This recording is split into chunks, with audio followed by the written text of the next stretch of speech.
Welcome to the Diego Martin Sporting Complex for Game 4 of the Cricket West Indies Under-19 Women's Tournament, Rising Stars Tournament, and this is the first delivery by Snigdha Paul of the USA. I am Andrew Chan. Good morning to my fellow commentator Anil Lakan. So the news here is that it's a wonderful day for cricket. The sun is shining, it's a beautiful day, and USA has won the toss against the Windward Islands and I've elected to bowl. Good morning, Anil. Pleasant good morning to you, Chan. Pleasant good morning to all our listeners and viewers wherever you may be at this time. We welcome you to the coverage. You're listening and viewing the Rising Star Regional Under-19 Women's Tournament being played both at the Diego Martin Sporting Complex and at the Brian Lara Cricket Academy. Yes, and of course the USA played at the Diego Martin Sporting Complex and got the better of Jamaica in a very one-sided contest, as Paul comes in once again. This one is played into the leg side, exploring the opportunity of a run, but there's none there. So the two opening batters for Windward Islands, Krissa Sky Smith wearing the number 6, and Zyda James, the captain of the Windward Islands team, wearing the number 4. And yes, so USA had an easy encounter against Jamaica in Game 2 yesterday, but that was at the Brian Lara Complex. The USA won by 7 wickets with almost 10 overs to spare, so they do have some talent in their side, Anil. Well, they do have 7 players who have represented the senior USA national team, so that says a lot about this outfit. Very experienced indeed, and as you would have known, Chan, the USA has been given ODI status by the ICC. So these young ladies, 7 of these ladies have the privilege of playing at the highest level. It's a wonderful opportunity for them here and to play in, of course, the Caribbean. Paul starting quite well here, Anil.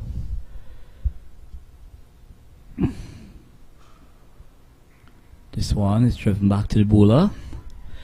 Paul making an immediate impression, bowling wicket to wicket.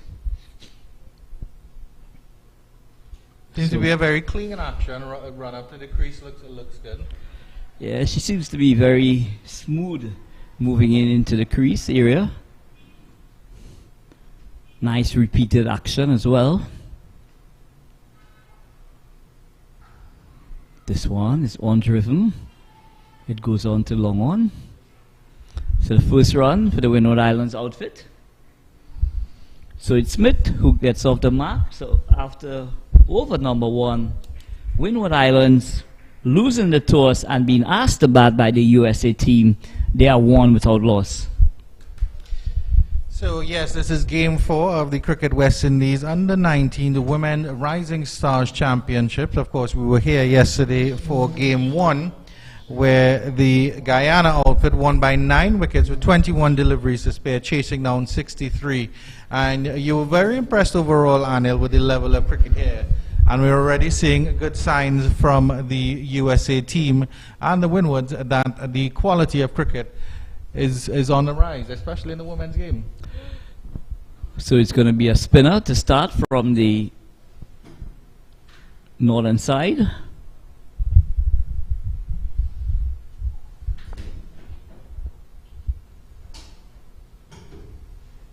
So it's going to be Kulan.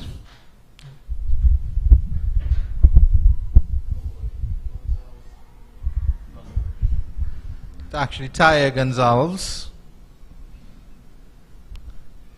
wearing the number 15 on her back.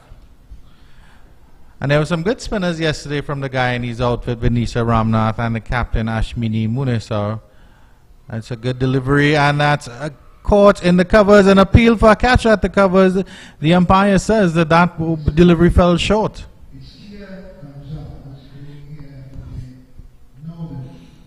So the USA ladies looking up to the task here, Chan, moving smartly around the field here, the USA outfit.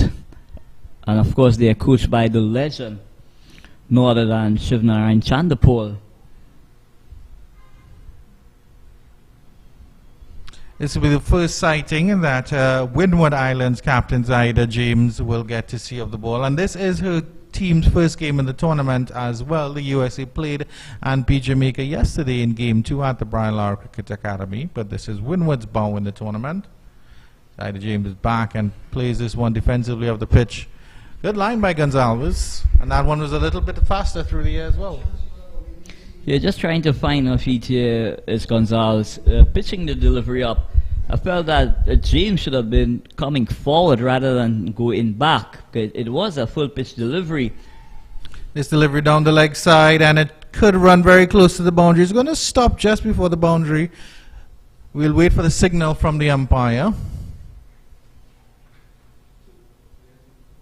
And they got 2 runs, so they got some bat on that Zyder James, so she's off the mark as well.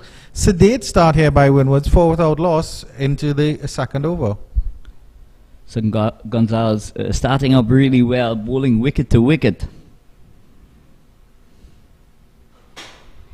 Bit short and cut away, and that's cut forward of square, and that should run close to the boundary. And it does. A lovely shot by Zyder James, rocking back on the back foot there. So Gonzalez short and wide outside the line of the off stump. Zyder James standing tall with a nice vertical bat and caressed that ball through extra cover, and it raced away to the boundary for 4. So Zyder James getting off with a really exciting back foot punch here.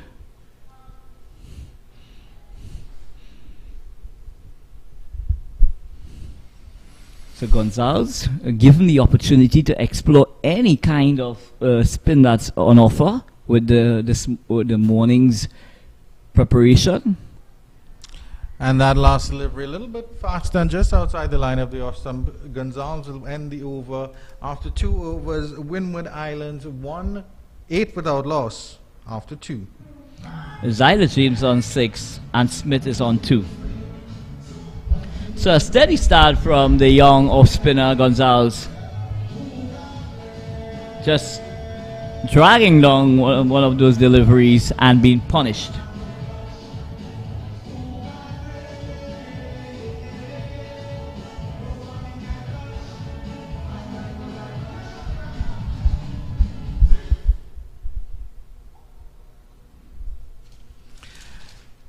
This tournament continues at pace as Snick the ball comes back with the pace. Leeward Islands will play Guyana today, and Trinidad and Tobago will take on Barbados at the Brian Lara Cricket Academy.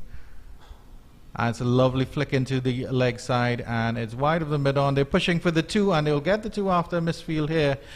Good running there, good movement between the wickets from the Windward Islands. They pick up 2 more runs. So aggressive running between Smith and Zyder James.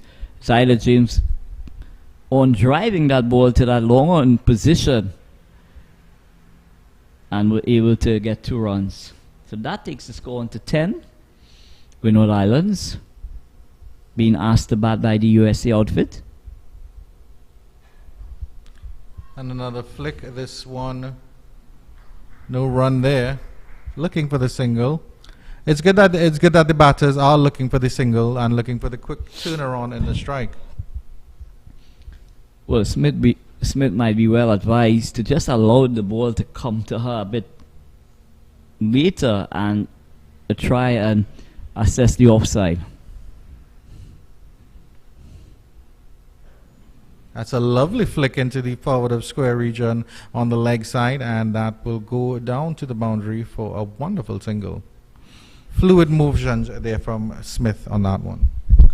So Smith using her wrist. Ball pitched on the line of the leg stump, and she works it away into that forward of square position. And the score moves up by 1. It's 11 without loss. That takes Smith on to 5. And Zyder James is on 6. So it's going to be Zyder James for the first time to take strike from Paul.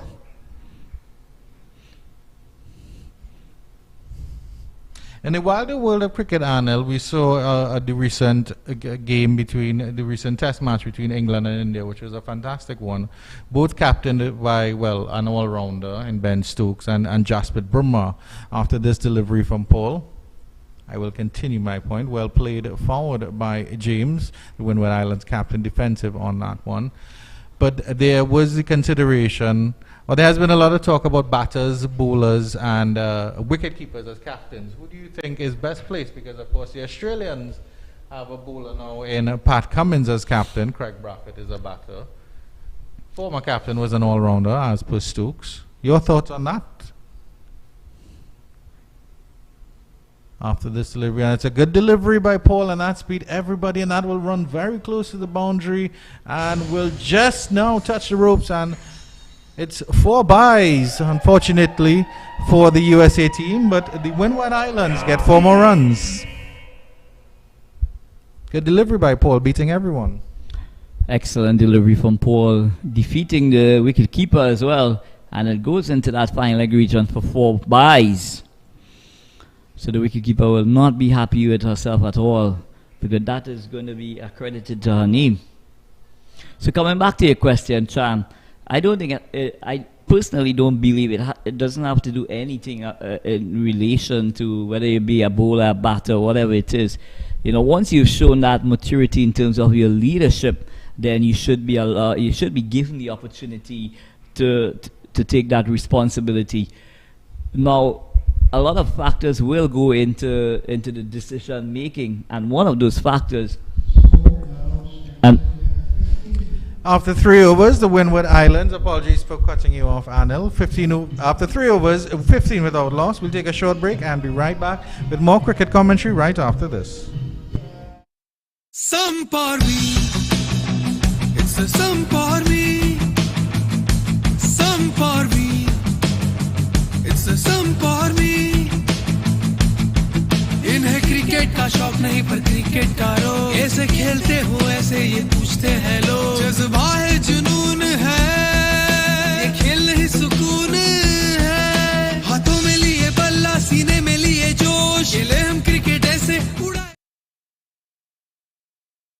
And that's a lofted drive into the offside there by Chris's Sky Skip Smith. She's aiming for the sky here, Anil Lakan. Windward Island move on quite well to 16 without loss after 3.1 overs. So Smith taking the aerial route, you know, she's showing excellent intent, and you want to take advantage of the power play as well. To Chan, the first 6 overs, 2 fielders allowed outside the line of outside the 30-yard circle.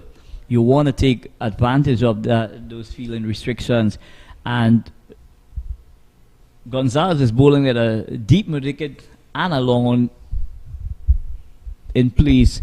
Those are boundary riders.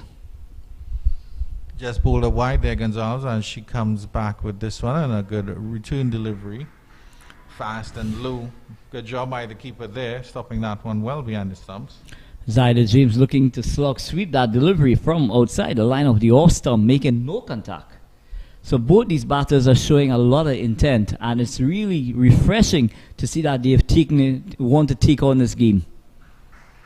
Good delivery by Gonzalez. Of course, this ball will be fresh and new, so she's using that bounce quite well.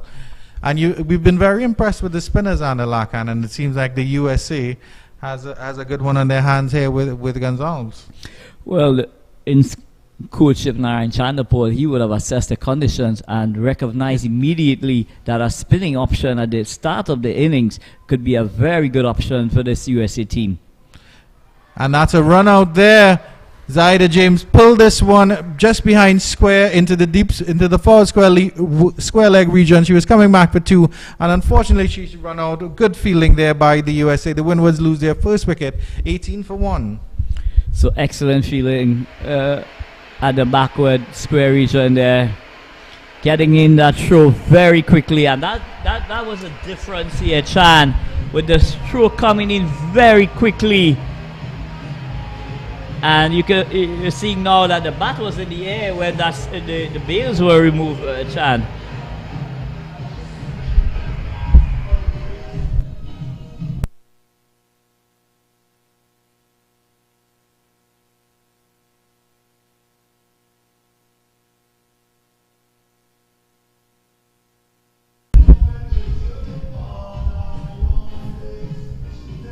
So the Windward Islands have lost their first wicket. They're 18 for 1, and unfortunately is their captain, Zyder James.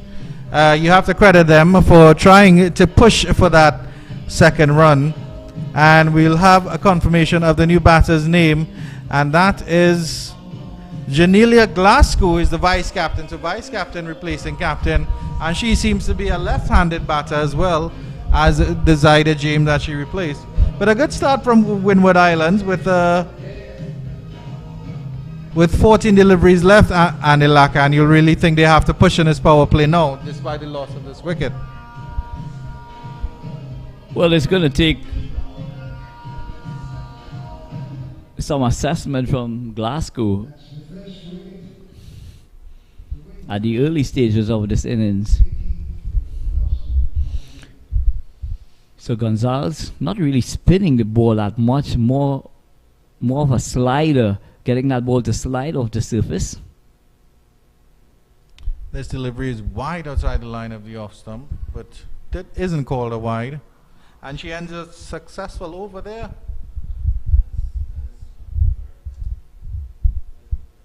At the end of that over, we are waiting confirmation from the umpires, but it certainly believes to be the end of that over. And at the end of the over, it's 18 for 1.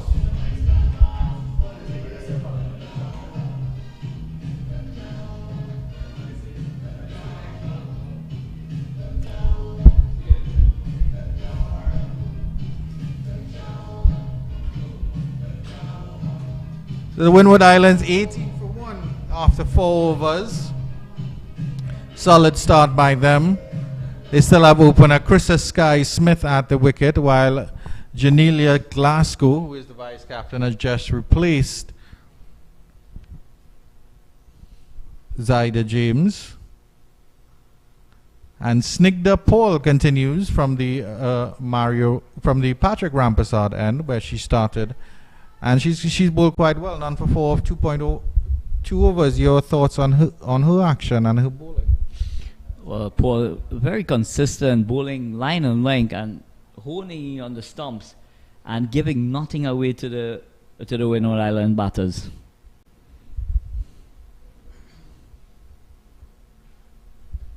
Paul continuing again, freeing her arms, and this one is punched wide of long on, and that will run close to the boundary, and that's 4 runs for Krista Sky Smith. Sky Smith taking the aerial route wide of long on. Paul pitching on leg stump, and Smith drove this ball past the mid-off fielder, and it raced into the boundary for 4 runs. So an excellent shot from Smith here. Rare delivery from Paul that was offline. Moves into double figures with that Krista Sky Smith. This is, of course, Windward Island's first game of the tournament. The USA limited Jamaica to just 53 yesterday at the Brian Lara Cricket Academy. So wide delivery from Paul, and signaled as such by the umpire. So Paul overcompensating with this delivery, trying to make amends where she went wrong in the previous delivery, serving up a half volley on leg stump, trying to make that adjustment and just going a bit wide outside the line of the off stump.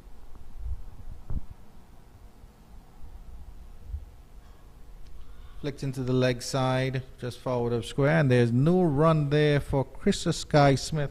And of course, the Windward Islands will be watchful of the USA fielders now after that run out, and they'll be very tentative about taking the runs. How does a batting pair approach a situation like that, I know? Well, it's all about communication, and both all of these ladies would have batted together for a number of times. So the communication is a key component with the running.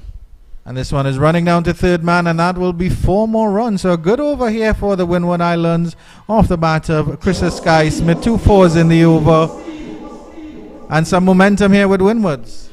So Paul paying the price here a bit. I feel a little bit for her, because that ball was pitched on off stump. Smith was trying to get that ball through mid-wicket. It skirted out off the outside edge and went past that third man region into the boundary for 4.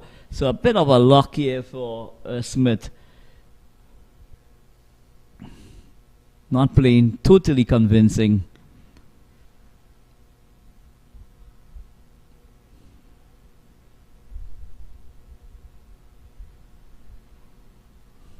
Good delivery by Paul, coming back into the batsman, and they run a quick single down to short fine leg, and they get it quite comfortably.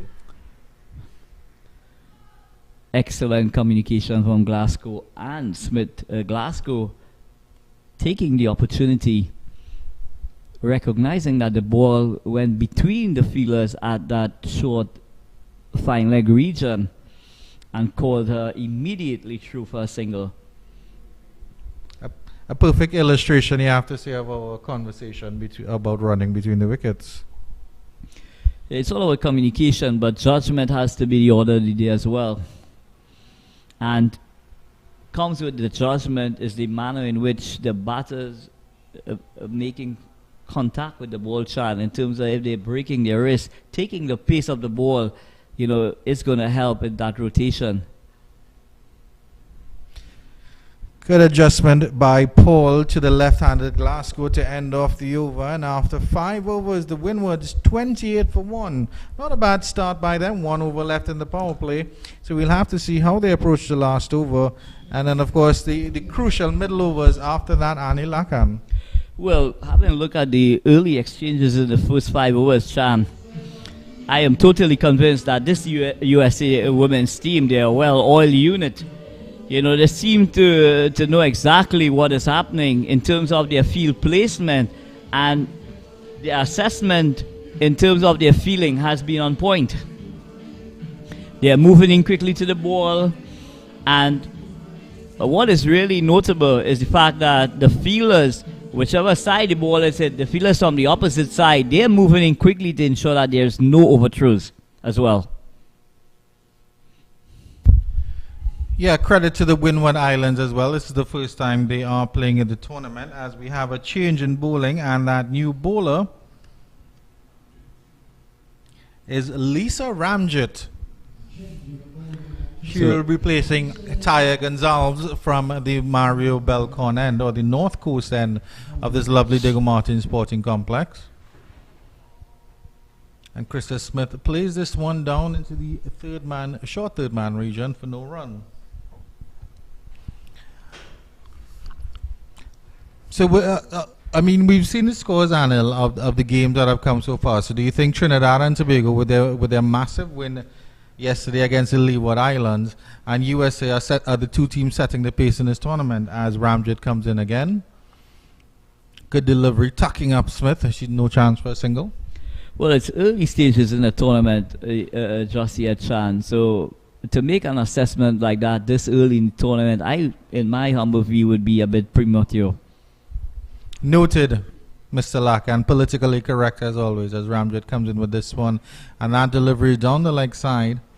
Maybe trying to get in a little bit faster, aiming for that Yorker, and spraying down the leg side. But yes, it was a convincing victory by Trinidad and Tobago over their Leeward Islands counterparts. I'll have those scores for you in a second. The Trinidad and Tobago won by 138 runs. This delivery trying to flick again, Krista Sky Smith playing across the line and getting a single down to third man. So the Trinidad and Tobago amassed 164 for 2 with Shalini Samaru on 53, and it was an outside edge that squirted down to third man. And the Leeward Islands lost by 137 runs after being bowled out for 27, Shalini Samaru taking 4 wickets.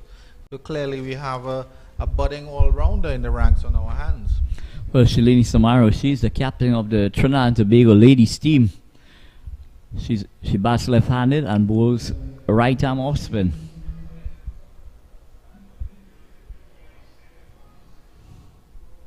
Glasgow yet to get off the mark here as Ramjet continues, and she makes the adjustment to bowl over the wicket, around the wicket that should be, for the left-handed batter. So Ramjet not getting her radar right at this stage, bowling a couple wide deliveries, but military medium, nothing that will give you any sleepless nights, having to face the other day, this one. And that one is driven into the deep mid-wicket region, and they get a single there. So Glasgow gets off the mark. They were contemplating the second, but the fielder moving around very quickly, no chance for the second at all. And you were saying the USA look very well oiled, and definitely in the field they are very, very sharp. Well, they have a very good understanding of where their fielding positions are, and they're getting into positions really quickly. So that tells me that, you know, they're very well aware of what's taking place outside, out in the middle.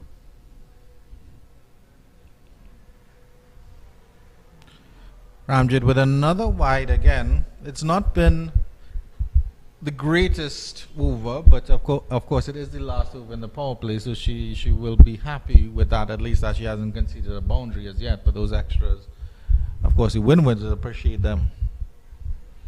But Ramjit just seems to be falling away a bit, and her arm action seems to be just going towards the leg side. Her wrist position tilting toward that fine leg position.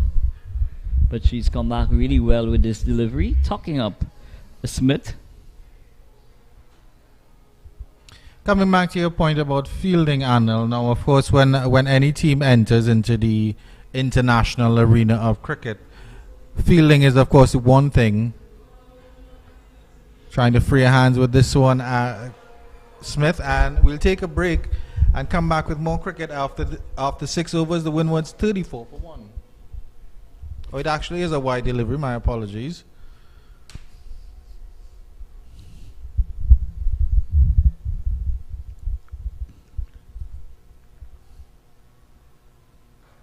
Amjad in again, and this one is driven beautifully up the long on. Krista Sky Smith will run that single very, very easily. She moves on to 17. After 6 overs, the Windward Islands 34 for 1.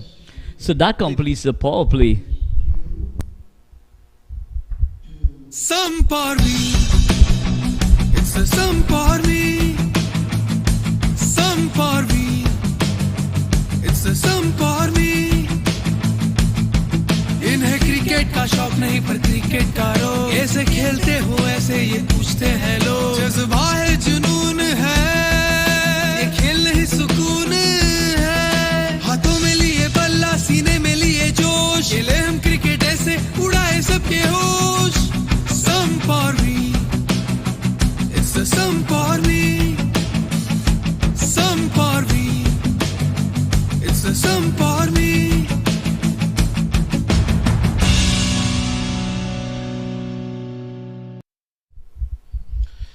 Game 4 of the Cricket West Indies Under-19 Women's Rising Star Tournament. USA have won the toss and elected to bowl against the Windward Islands, who after the power play overs 35 for 1.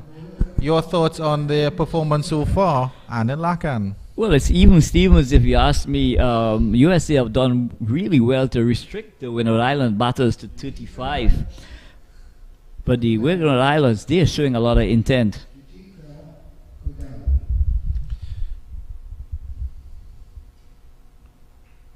Good delivery by Gitika Kodali to start, and she is the captain of the USA Under-19 squad. So a change in bowling in the first over after the power play. Krista Sky Smith has been there from the start, 17 off 23. Plays down this delivery, short third man comes around, and there's no chance for a single. Playing that very late, Krista Sky Smith. So Kodali hitting her straps very, very early here. And Smith allowing that ball to come to her, playing it under her eyes. Unfortunately for her, she wasn't able to really pick the gap. But excellent batting awareness from Smith.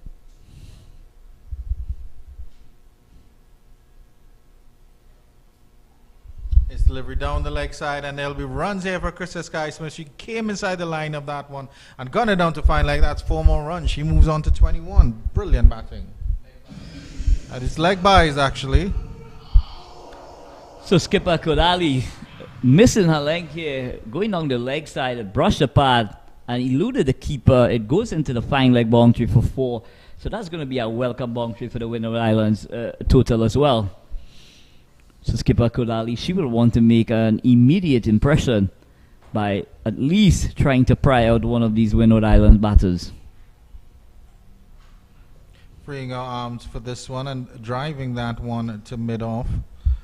So prior to the break, Anil, I was loading up to ask you a question about fielding, and we all know that when any team or any new country or nation enters into the cricketing world, fielding is of course the one thing that they can be of an international standard, even if their batters and bowlers don't understand the nuances of the game. Kodali comes in again. Good delivery. Playing across the line of that one, Chrissa Sky Smith, but no connection there. Well, Smith will be well advised to just lean into that ball and stroke it through the cover region, because there's acreage of space. There's only two people in front of the bat, and you've got the mid-off. And here it is, she's trying to muscle that ball from outside the line of the off stump and tuck it into the leg side, when she could just come into the front foot, extend that left leg forward, open the face, and she might well be able to assess the acreage of space on the offside. But the USA are prepared for that with that short extra cover position as well. And she's bowled. Well. Response from Gitika Kodali, and that's the end of Chrissa Sky Smith, bowled by the USA captain for 17. So excellent delivery from the USA captain, getting that ball to tail back into the right-hander Smith and knocking back her off ball. There she comes in, and that ball cuts back outside the line of the off stump, hitting the off stump. So excellent delivery from skipper Kodali. And just as alluding to Chan, skipper Kodali comes on and makes an immediate impression. And it was also lovely to see her glee as well, because she turned back to the umpire as if to appeal when she had clearly bowled Chrissa Sky Smith. So a lovely little innings there from Sky Smith, but unfortunately she's gone for 17. Windwards lose their second wicket at the end of 7 overs. They're 39 for 2.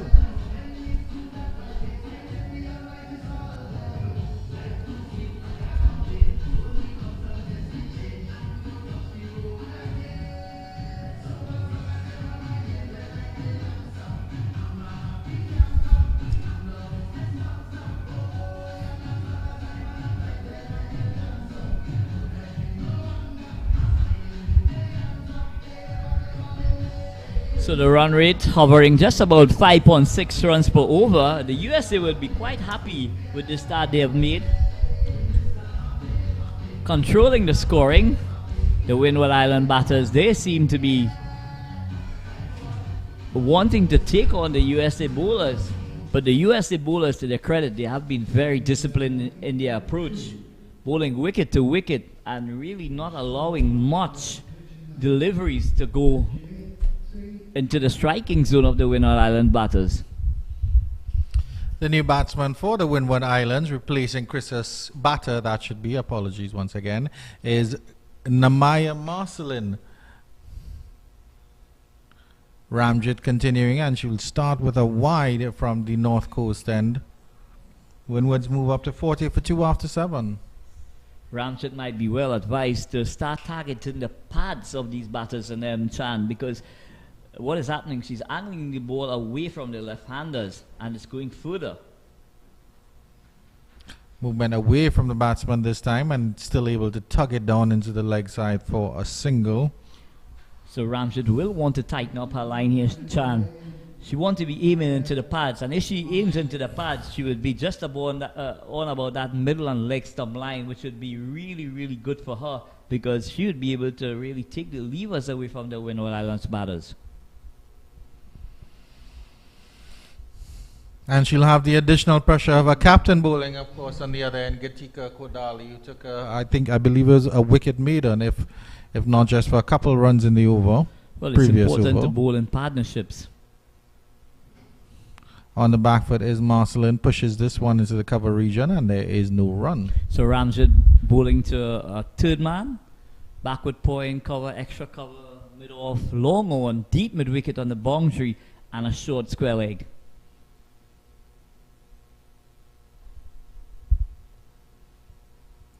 Pushed into the cover again, and no run. Ramjit seems to have made the adjustment well for the right-handed batter.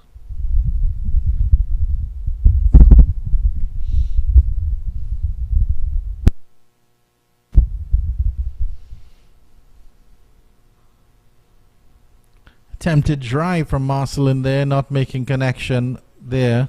Ramjit bowling a Yorker.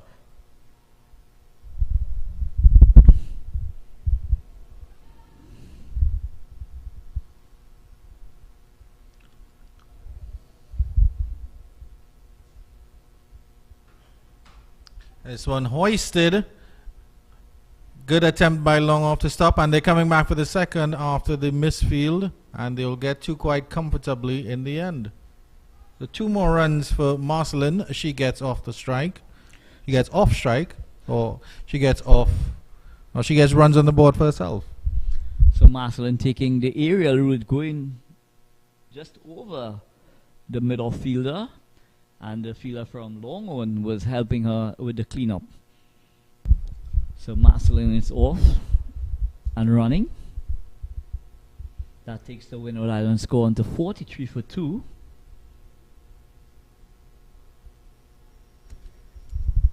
An excellent feeling from that fielder at cover point. There's no run. So at the end of 8 overs, the Windward Islands losing the toss and being asked to bat by the USA team. They are 43 for 2 after 8 overs. Marcelin is on 2 and Glasgow is on 2 as well. And you'd have to think, of course, that this is at the end of the power play overs. This is the right opportunity. Even though USA would have the momentum right now, Anil Lakan, at least the Windward Island batters can make sure that they bat through the middle overs and get some time in the middle and feel bat on ball and feel a lot more comfortable. Well, it's important that you make that point, Chan, because in every team there's always the 5th and 6th bowling option, and what that tells me, with the 5th and 6th bowling option available, the Windward Islands could really cash in at the back end of the innings. Captain of the USA squad will continue. That's Kodali coming from the Patrick Rampersad, and this one down the leg side, and it will run close to the boundary, and that's 4 more runs down to fine leg. Good attempt by the fielder on the boundary. Leg by signal by the umpire. 4 more runs to the Windwards cause to start the 9th over. So valiant attempt from the fielder at the 3rd man region, trying to hold it in, sliding, trying to affect a sliding stop. Unfortunately for her, it just eludes her and goes into the boundary. But an excellent attempt in trying to save that boundary. She ran quite some distance as well from fine leg as Kodali comes in again. Adjusts her line quite well this time, and this one is driven pleasantly off to mid-off by the vice captain of the Windward Islands team, Janelia Glasgow, and there is no run. So Windward Islands being asked to bat at 47 for 2.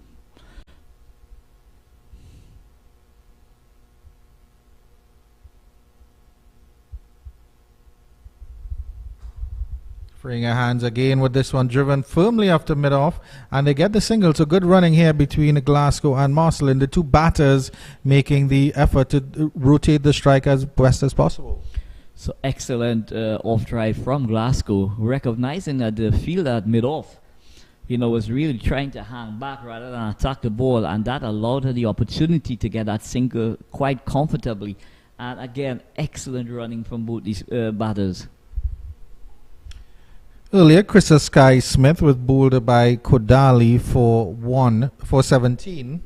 As Kodali comes in again, and this time to Marcelin. And this one is turned behind square. It will run close to the 3rd man region, and the batters come back for 2. So Kodali just being a bit wide outside the off stump, and Marcelin pierced that backward point region, and she were able to get 2 runs. So excellent batting. Oop. So that brings up the 50 for the Windward Islands team in 8.4 overs. Kodali comes in again. This delivery played back up to the pitch. And we've just been handed some information by our technical gentleman, Visham Lalman, of the India squad for the ODI series against the West Indies. Shikhar Dhawan will lead the squad. He's the captain. Ruturaj Gaikwad, Shubman Gill, Deepak Huda, Yadav, Shreyas Iyer, Ishan Kishan, Sanju Samson, Kodali here comes back in again. Trying to free arms again. Here is Marcelin not making contact with that one. And that's the end of 9 overs. The Windward Islands being asked to bat by the USA are 50 for 2. Some for me, it's a some for me. Some for me, it's a some for me. इन्हें cricket का शौक नहीं पर cricket का रोग ऐसे खेलते हो ऐसे ये पूछते हैं लोग जज्बा है जुनून है ये खेल नहीं सुकून है हाथों में लिए बल्ला सीने में लिए जोश खेले हम क्रिकेट ऐसे उड़ाए सबके होश some for me it's a some for me some for me it's a some for me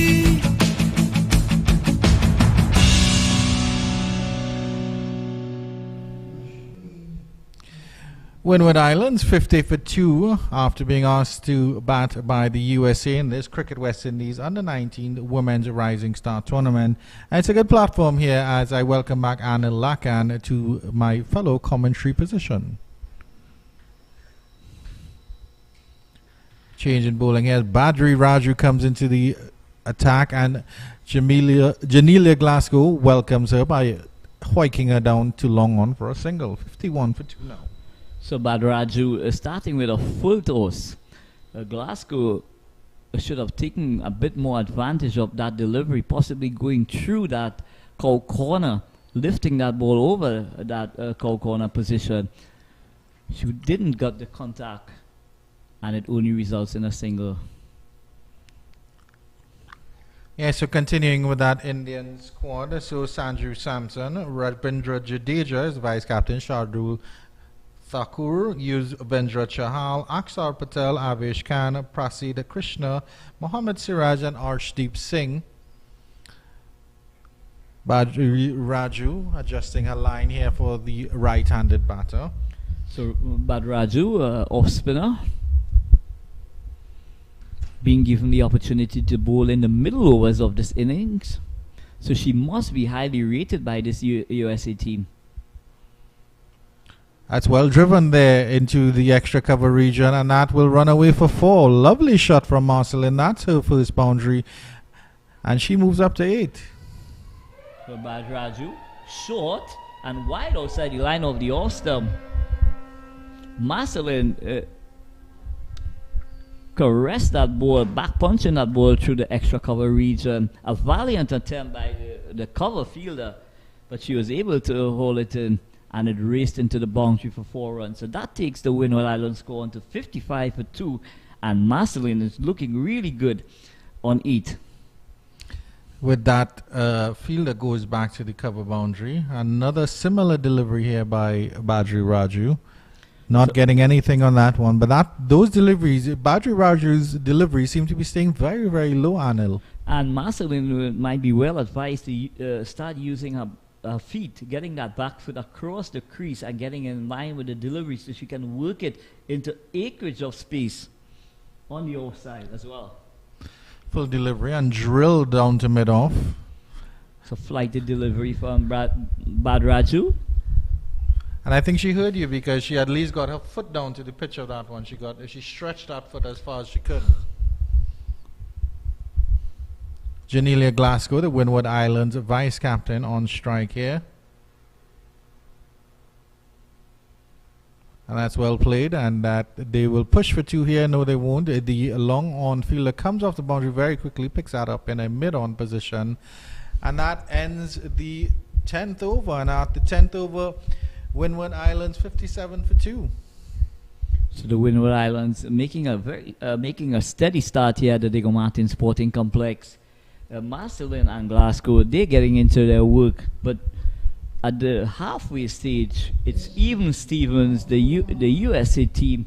They have shown a lot of character in terms of the manner in which they've executed, and the Windward Islands trying their best to really break the shackles here, Chan, by showing a lot of intent during the first half of this innings.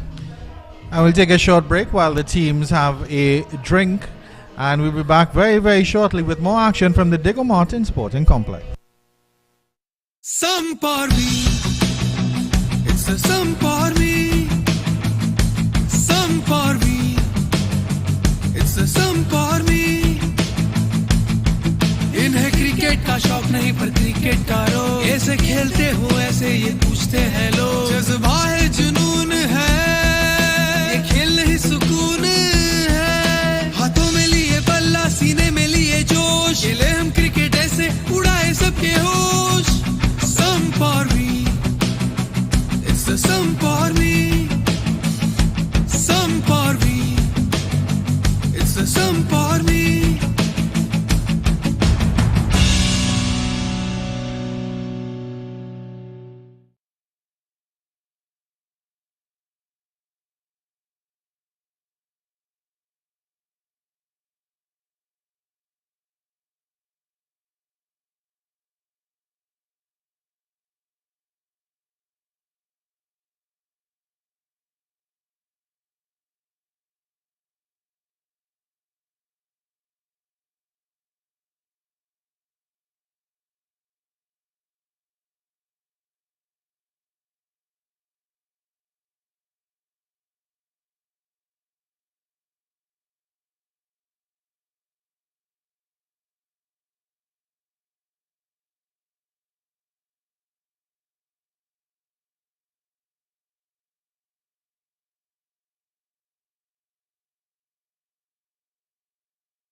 We are back here at the Diego Martin Sporting Complex having, after the resumption, at the halfway stage, the Windward Islands are 57 for 2. Marcelin is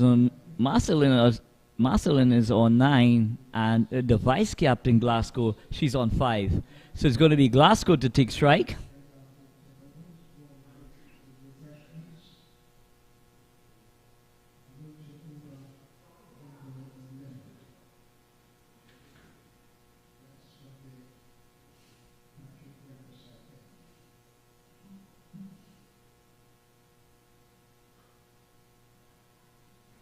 So new bowler, and this one is hit into that long off position.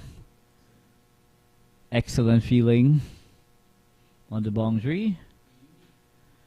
So it's going to be Uni from the Mario Belcon end. My apology, the Patrick Rampersad end. Flight to delivery. This one was muscled through that extra cover region.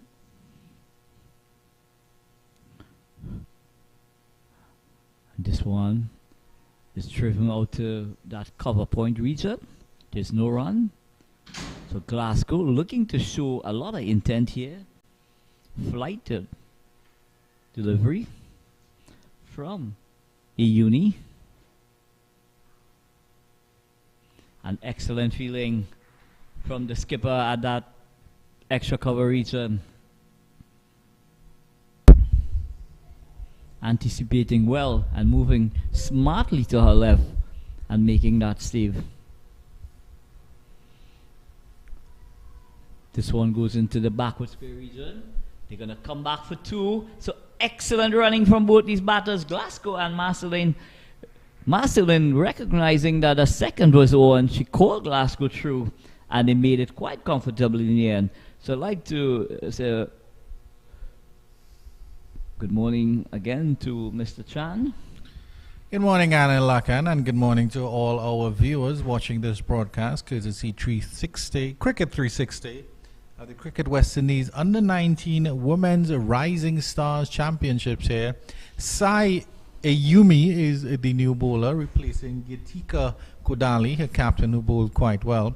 It's a good platform here for the Windward Islands, you have to say, Anil. Well, they are building on this platform, having, setting the platform This one at is the midway. This one is turned into the fine leg region, and they are pushing for the second again. Confusion with the batsman.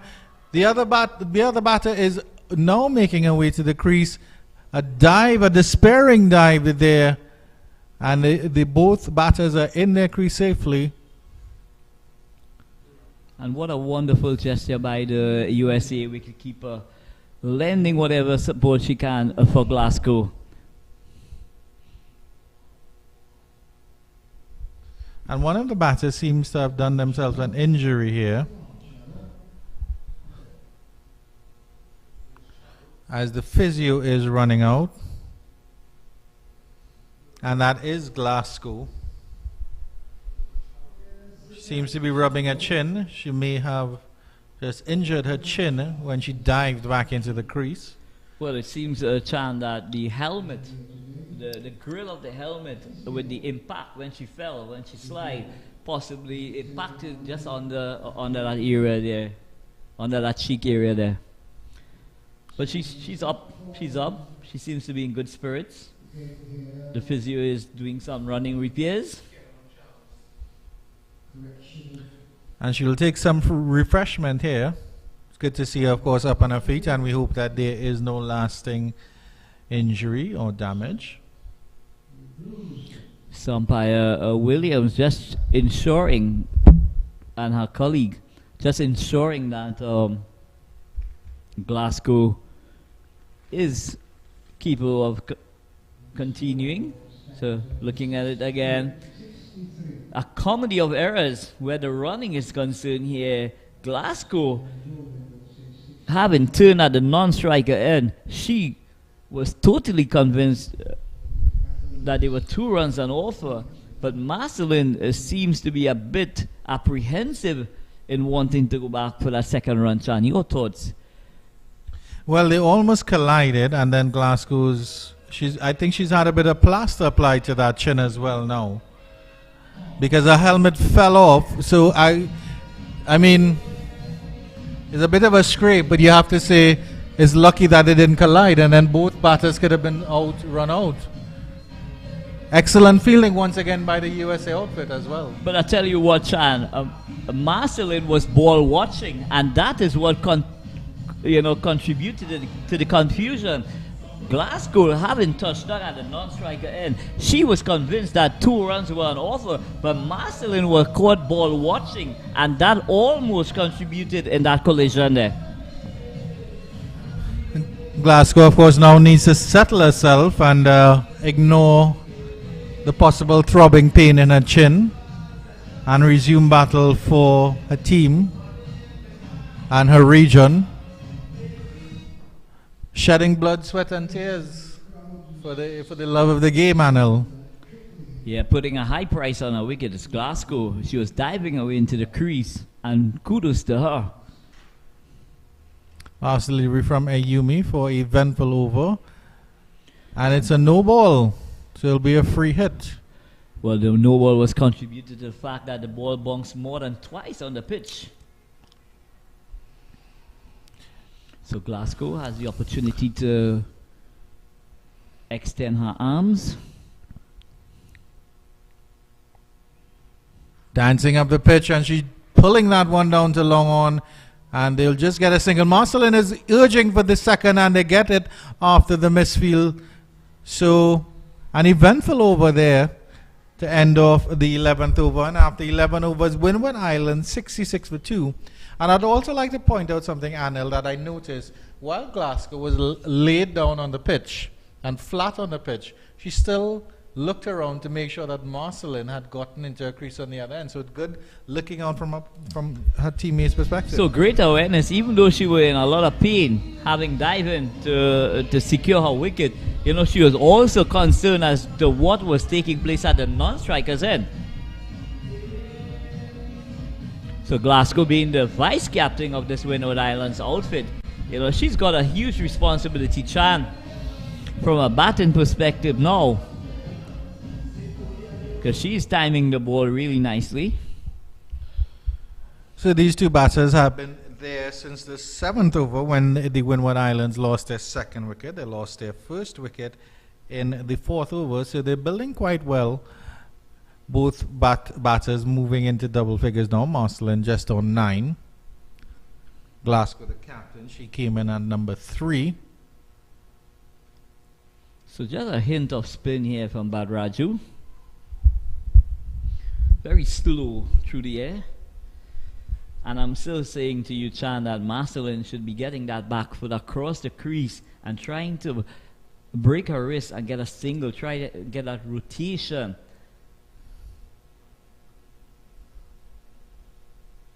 Very, very slow from Badraju. And it's surprising because she's a very slim, tall-ish bowler, you'd have to say. So she's not getting any bounce at all on this pitch. Well, she's bowling very slow. So the batters now have to take the opportunity to create their own pace because she's giving him nothing to work with. Really riding that red line outside the off stump. And the batters will have a conversation mid-pitch here. Janelia Glasgow coming down to Marcelin to have some words with her and be like, hey, let's try to do something a little different against Badraju because she really is very slow through the air. Well, Glasgow must be telling Marcelin, you need to be batting on off stump rather than leg stump to get closer to the delivery. And that possibly will assist in making contact. And she's bowled at this point here. A fuller delivery from Badraju. And Marcelin playing all over the line of that one. And Badraju's technique seems to be working for Windward Islands. Lose their 3rd wicket. They're 66 for 3 in the 12th.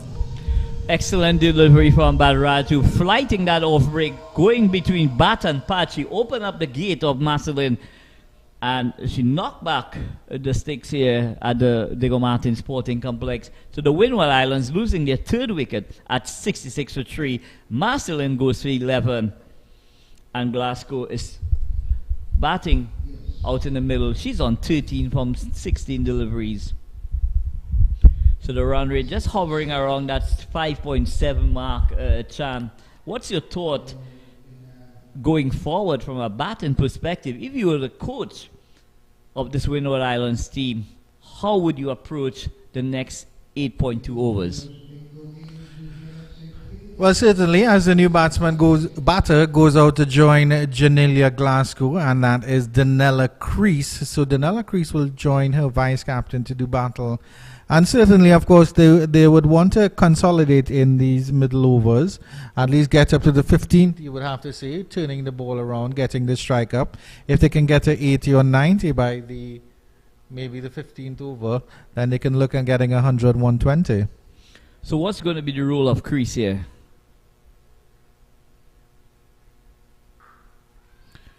And she gets a full delivery that she's able to just turn down to the forward deep square leg position and get a single there, mid-wicket region. But the umpire, the square leg umpire, Williams, she had indicated that it's a no ball. That delivery was above the waist. So Glasgow will have the luxury of having a free hit here from Badraju.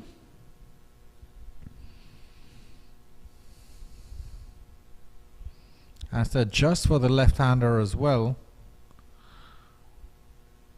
Glasgow is forward and this one can only dribble into the leg side. No chance of a single there. Unfortunate there, maybe playing across the line.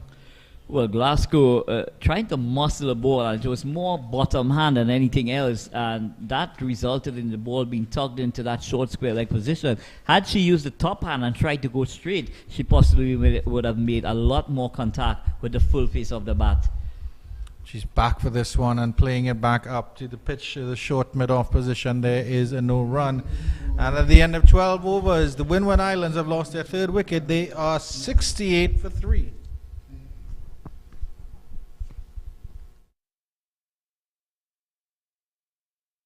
Some for me, it's a some for me. Some for me, it's a some for me. इन्हें cricket का शौक नहीं पर cricket का रोग ऐसे खेलते हो ऐसे ये पूछते हैं लोग जज्बा है जुनून है ये खेल नहीं सुकून है हाथों में लिए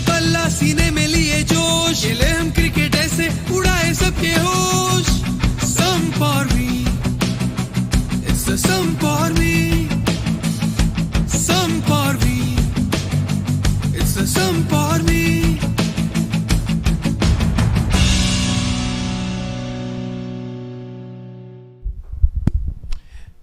8 overs left here for the Windward Islands to see how much runs they can get in Game 4 of this, the CWI Rising Women's Under-19 Rising Stars Championships, as this one is pushed down to the long off region and the Windward Islands get a single. That's Crease who gets another run to take her on to 269 for 3 after 12.1. So Gonzalez coming back for her second spell, starting off with a full toss. It's driven all the way to long off for a single by Crease. That takes the score on to 69 for 3. Lovely drive, straight drive there by Glasgow going the aerial route. They're pushing for 2, and it could be a run out here, and that is the end of Danella Crease. Hesitation from the batters, and Danella Crease is run out. The Windward Islands have lost their 4th wicket, and they slipped to 70 for 4.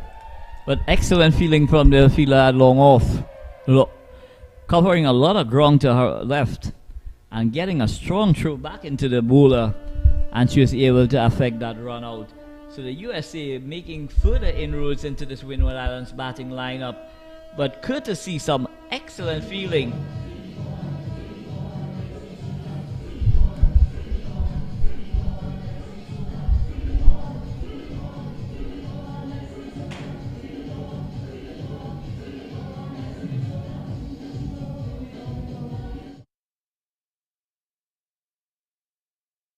She's obviously very upset with that one. Have to accept the decision, obviously.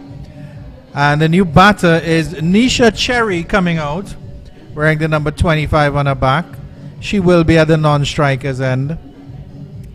So unfortunate there for the Windward Islands. They've lost two very, very quick wickets, and of course it'll speak a lot to their character to see how they bounce back from this setback. Well, I think the skipper Glasgow would have to take responsibility for that run out.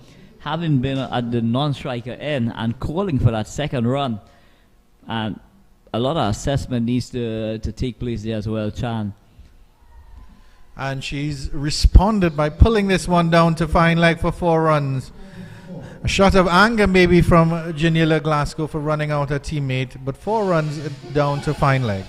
So excellent sweep shot from the vice skipper Glasgow, tugging that ball through forward a square, backward a square, into the boundary it goes, and the score moves up by 4. That takes Glasgow on to 18. It takes a Windward Island score on to 74 for 4. And the run rate has just crept up a bit. It's now at 5.92.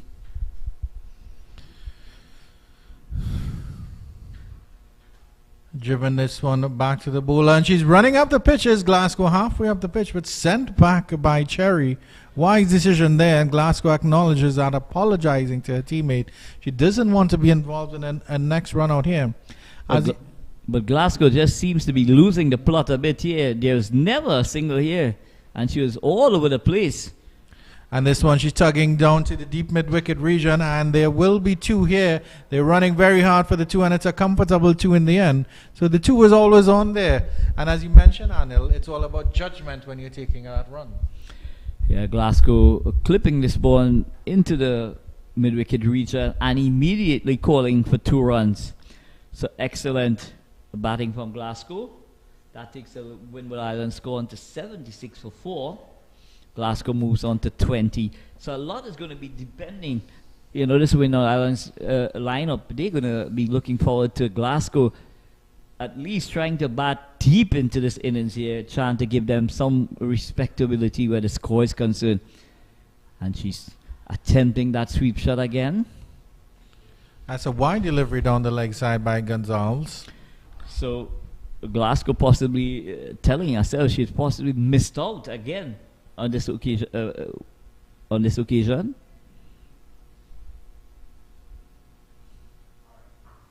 Full delivery, and she's driven that wide of the long off region. Good coming around, and the fielder picks it up quickly and sends back the return.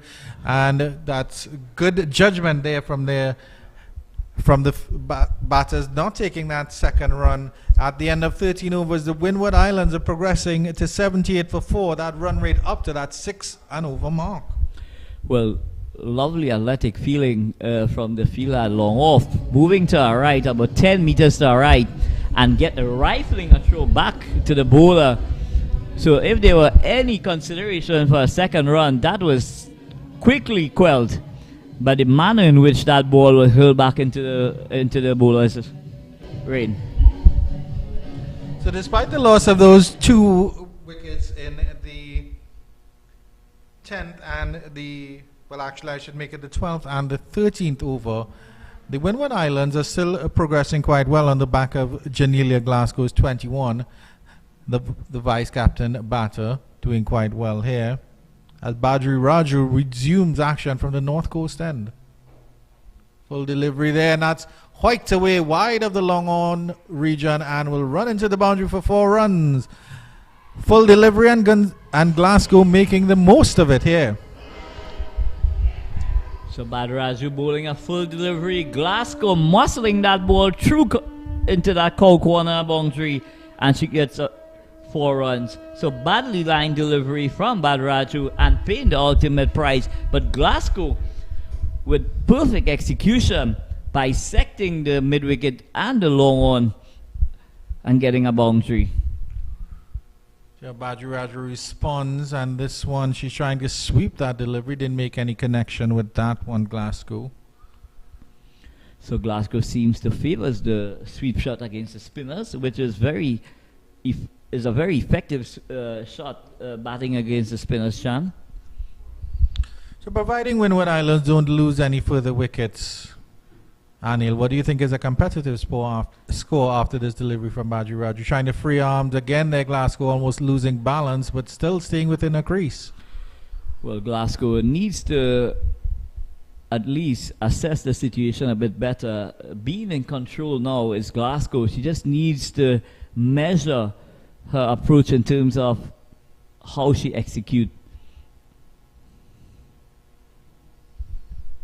Badraju comes in again, and another full delivery, swipe down to the same long on region. Good fielding coming around there by that fielder at long on. That's brilliant fielding, and the batsman scamper back for 2.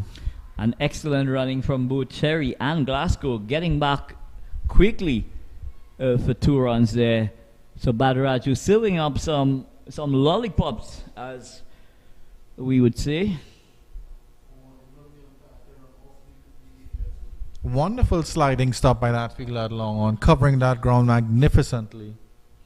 So Badraju having her first warning from umpire Williams. So the batters are encroaching onto the danger area, running down the pitch. This one is driven up to the long off region. Glasgow getting a chance to free her arms now, and we can see what the batter is capable of as she's gone to a runner ball 28 of 28. The highest score for the Windward Islands. Running through the scorecard for you, Chris Sky Smith was bowled by Kadali for 17. Zaida James, the captain, was run out. Janila Glasgow is still there. Namaya Marcelin was bowled by Badri Raju, and Danella Crease also run out for 2. Cherry on strike now. Yet to face a delivery. First delivery here. She's back and playing Badri Raju very carefully for that last delivery. And at the end of 14 overs, the Windward Islands are progressed to 85 for 4. What score do you think they'll be looking at here, Anil? Well, when you look at still 6 overs to go, 36 balls to go, right? Anywhere within the range of 135, 140, I'm sure that's a pass score that the Windward Islands would be looking at. But that's providing that Glasgow is still there at the back end of the innings. So Glasgow is going to play a pivoted role in finishing this innings here, trying to finish off this innings. She doesn't seem to be bothered at all by what is served up by the USA bowlers. But she just needs to continue to take a measured approach in her execution. And speaking of finishing off the innings, the USA captain has decided to bring herself back on, Geetika Kodali, and she's bowled, I think she bowled 2 excellent overs, right arm, medium pace, 1 for 3 off her 2 overs. Excellent bowling from her. So it'll be a good battle here between her and Glasgow. Glasgow getting a chance of free arms and driving this one into cover. No chance of a run there. Good fielding there by the USA outfit once again. So Godali, the skipper of the US women's team, she has taken the responsibility now, 1, to control the scoring, and 2, to try and pry out a wicket here. If she could get the wicket of Glasgow here, you know, it will really, really put the US in the driving seat. Good action. Fast arm coming through that delivery there, going a little bit wider. Glasgow again. So Glasgow going for a wild slug here, outside the line of the off stump. But I never understand that, Anil, when batters are so good at hitting the ball straight, and yet they try this wild slog and lose their shape here. Kodali comes in once again. And Glasgow again trying to force the issue. No run there. Kodali doing the fielding. An excellent over. 3 dot balls. Vital over here from Kodali. Well, Glasgow should not be too bothered about that. And I'll tell you why, Chan. With the completion of this over from Kodali, she's only got 1 more to come. And Glasgow, if she wants to capitalize on the 5th and 6th bowling option, she might be well advised to just try and knock it around. Freeing arms again this time, and she hit that so well that it went to mid-off very quickly, and there was no chance for a run. So it's all about playing the situational game, Chan. You know, seeing out that possibly the US skipper is one of the main threats in terms of their bowling lineup. In their bowling lineup, she'd want to try and see off Godali. Kodali with a 5th ball of the over, and Glasgow coming forward to that one. And it struck the umpire, so that will be a dead ball. Glasgow is not happy about that because it struck the umpire. She was coming out of a crease, dancing up the pitch to Kodali. Let's have a look at the replay here. Free swing on that one. The umpire not quite getting out of the way, using a hand to defend her face there. Good reactions, you have to say, from the umpire. So the Windward Islands would feel aggrieved here, having missed out on a boundary option here, Chan. With the umpire getting in the way, that ball would have travelled down to that long off position into the boundary. So skipper Kodali is changing the line of attack. She's going to come round the wicket to Glasgow. Coming down the pitch again. And she did quite well to keep that off of her, because that ball was directed at a helmet there. And that is the end of the over. The umpire did not signal a dead ball, and at the end of 15 overs, it's 85 for 4. Some for me, it's a some for me. Some for me, it's a some for me.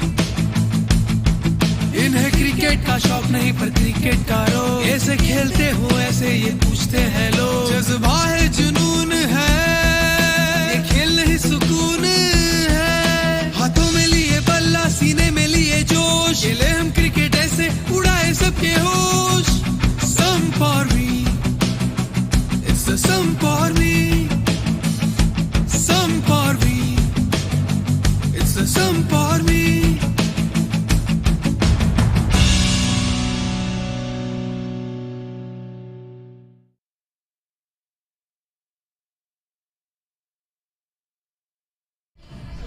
So a fantastic maiden there from the USA women's captain, under 19 women's captain, Gitika Kodali. She's bowled 3 overs, 1 for 3. Fantastic spell here. Just putting the brakes a little bit on the Windward Islands batters here. So Janila Glasgow and Cherry now have their work cut out for them to last the next 5 overs and get some runs on the board for the Windward Islands, Anil. Yeah, Glasgow has a huge responsibility to shepherd the rest of the batting lineup to the back towards the back end of this innings. But the USA women's captain, Kodali, she's really come up trumps here, bowling an excellent spell thus far. 3 overs, 1 for 3, and having possibly bowled the first maiden of the tournament.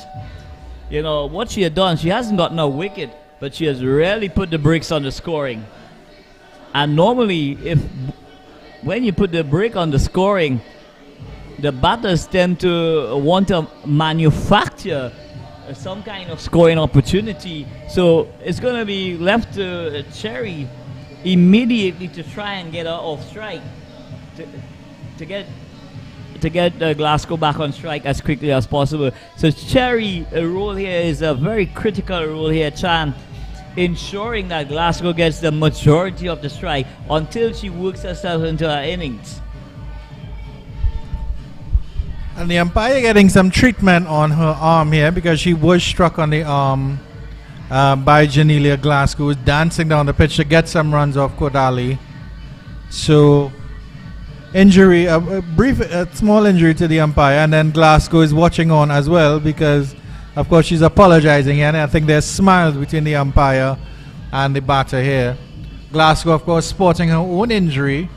After diving in to get back into her crease, her helmet came off and she was struck on the chin. So she has a little bit of plaster on her chin. Very unfortunate. The Windward Islands vice captain leading the charge here for her team with 28 of 34. And of course, whatever Windward Islands get to will hinge on how deep Glasgow can bat, if she can bat to the end of the innings. Well, the Windward Islands unit, with the assistant coach going out to the middle, I'm sure they would have discussed how they're going to play for the next 5 overs. But I'm saying to you, Chan, that Cherry has a very important role to play, and that is to get off strike and give Glasgow as much as possible the strike.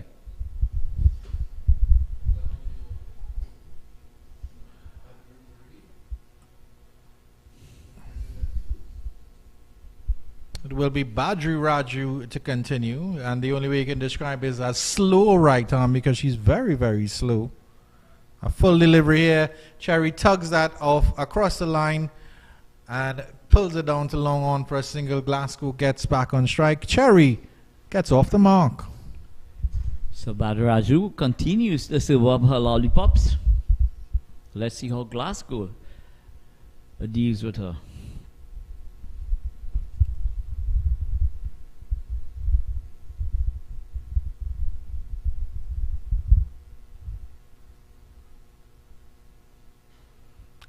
Glasgow trying to free arms again, but you can't manufacture anything against Badri Raju, who's slow, so slow through the air. Glasgow was in position a couple seconds even before she attempted that shot. So the lack of pace, Glasgow has the challenge of trying to time the ball. And that's bowled all over the shop there, so slow by Janelia Glasgow, trying the expansive sweep pull. And Badri Raju strikes again there, the slow bowler coming to the party. Yeah, that pace is difficult to really navigate against because you've got to wait and wait and wait. But here we see it. Badri Raju. Flight to delivery. Glasgow going across the line of flight. And she might be well advised to just knock that ball down to long off, coming forward and striking it. She decided to go against the flight of the delivery and paid the ultimate price, being bowled all over the shop. But a well-played innings nevertheless from Glasgow, the vice-captain of the Windward Islands women's team. And the new batter is Anisha Fontaine, and she is the wicket keeper for the Windward Islands outfit. So after this is just the bowler. So we're not sure how deep the Windward Islands batting goes. So we'd have to think that Cherry here, Nisha Cherry and Anisha Fontaine will need to bat as deep as possible to get the Windwards up to a competitive score. I'm sure they'll be looking at somewhere in the region of 110 if possible. Well, I would hope that the coach of the Windward Islands unit would have sent somebody out there who could show some immediate intent in trying to accelerate the scoring. But she's not going to do that by leaving the delivery outside the line of the off stump. So I'll give her the benefit of the doubt, Chan, that she's just having a look.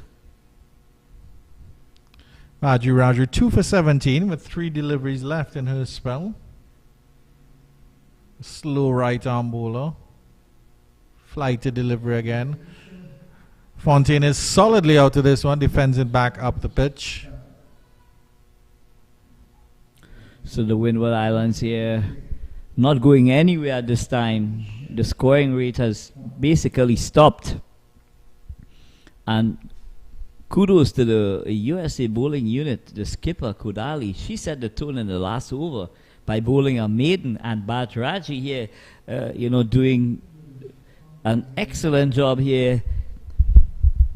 Her bowling spell, 4 overs and 2 wickets for 17 runs.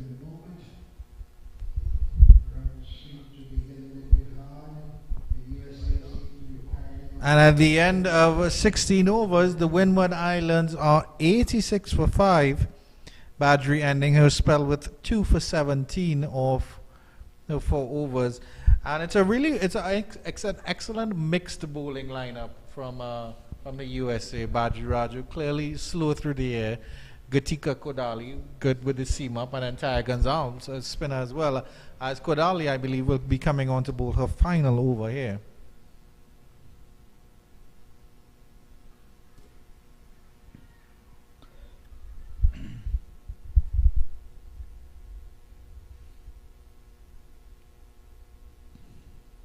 It's actually Sagda Paul who's coming back into the attack.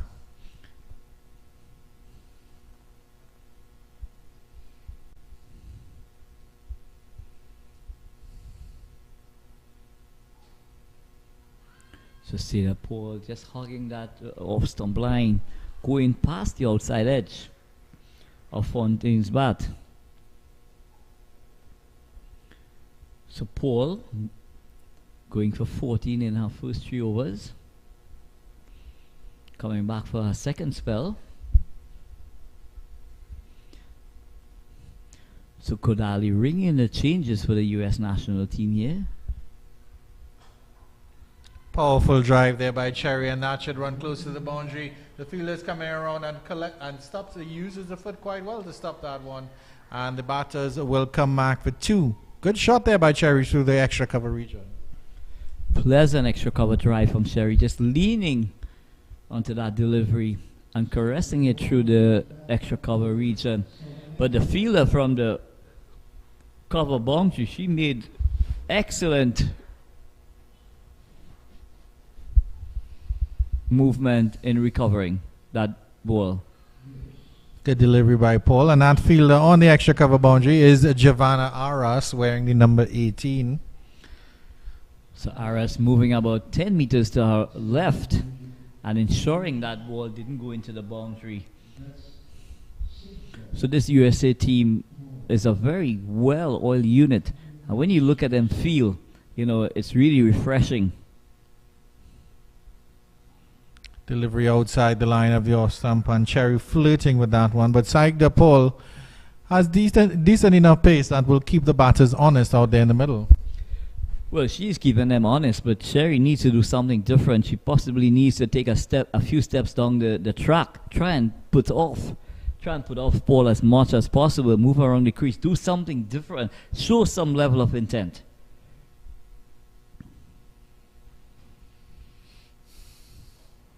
Forward to this one and driving that firmly into cover, but there is no run. And that run rate dropping ever so quickly now. It was up to 6 runs and over in the 12th over, and at the end of 17, the Windwards are 88 for 5. But compliments to the U.S. national team, U.S. national women's team. They have assessed the conditions really well, and in skipper Kodali, what she has done, she has really rotated her players really well, and they were very, very well supported by their fielders as well. So it has been a team effort in terms of they're really putting the brake on the scoring.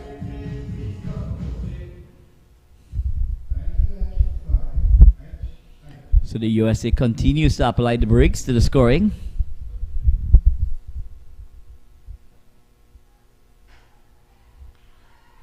Fontaine has tugged this one down to the long on region, and they will get an easy single here.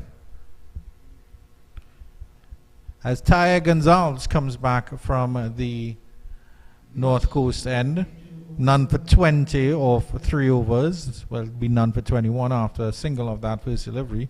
Cherry back on strike here. So what Cherry and Fountain could really do here at the back end of the innings, they really need to start going hard. With 5 wickets still in the shed, they need to be going hell for leather. Good shot by Cherry into the cover region. It's a spectator's catch. Good fielding there. So skipper Godali, she has taken the responsibility to go into that high traffic area in that extra cover region. She tugs this one down to deep mid wicket, and they will get a single. Giovanna Aras comes off the boundary.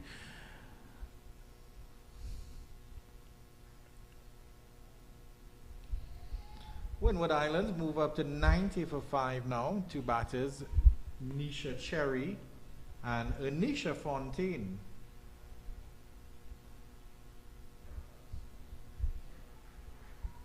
So Godgas goes past the outside edge of Fontaine's bat. So the Windward Islands not going nowhere this time, Chan. When would you, after this delivery, Taya Gonzalez, another delivery down the leg side, and it would run close to the boundary, probably it won't get to the boundary. They're coming, and they only take a single, strangely enough. There's only the Windward Island not putting any pressure, as that one is signaled as a bye, but poor running there. There was definitely 2 on. Very poor running on the part of Sherry and Fontaine. At this stage, you need to, take every opportunity to score. Good delivery by Gonzalez, tucking up the batters there. Long on fielder, very quick off the boundary here. And that will do it for the 18th over. After 18 overs, Windward Islands 91 for 5. Some for me, it's a some for me. Some for me, it's a some for me. इन्हें cricket का शौक नहीं पर cricket का रोग ऐसे खेलते हो ऐसे ये पूछते हैं लोग जज्बा है जुनून है ये खेल नहीं सुकून है हाथों में लिए बल्ला सीने में लिए जोश खेले हम क्रिकेट ऐसे उड़ाए सबके होश some for me it's a some for me some for me it's a some for me.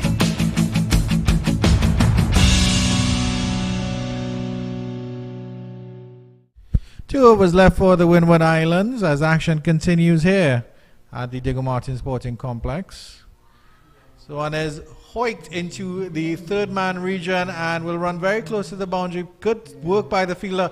No, it will still dribble into the ropes. That's 4 lucky runs there as Kodali comes back. 4 runs for Fontaine.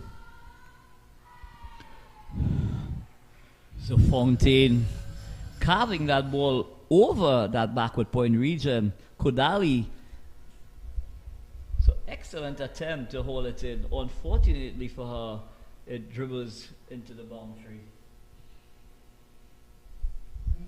So skipper Kodali taking the responsibility of bowling the 19th over of the innings. I was actually going to ask you, of course, we knew she had 1 over left. Would she bowl the 19th or the 20th? And she's given me the answer by bowling the 19th. So you'll have to see who bowls the 20th and final over. Good pace here from Kodali. That delivery keeping low. But most of these batters fancying themselves to go across the line when they should really trying to be hitting the ball down the ground. The ball is pitched up, and yet still they seem to be wanting to go cow corner. They might be well advised to extend that left leg forward and hit through the line of the delivery. This one going down the leg side, and they'll get that for a single. Yeah, and that one that was swiped across the line, it was a fantastic delivery by Kodali, because it maybe started on about 5th stump and then tailored into about the 4th stump. So if she gets that line immaculate, she will definitely be in with that bold. With the But bold Fountain option. could be well advised to go onto a front foot and just allow the ball to come onto the bat and guide it away to third man. So rather than getting dot balls, you're looking to score at every opportunity, but those swipes, it's not helping the scoring rate at this stage, Sean.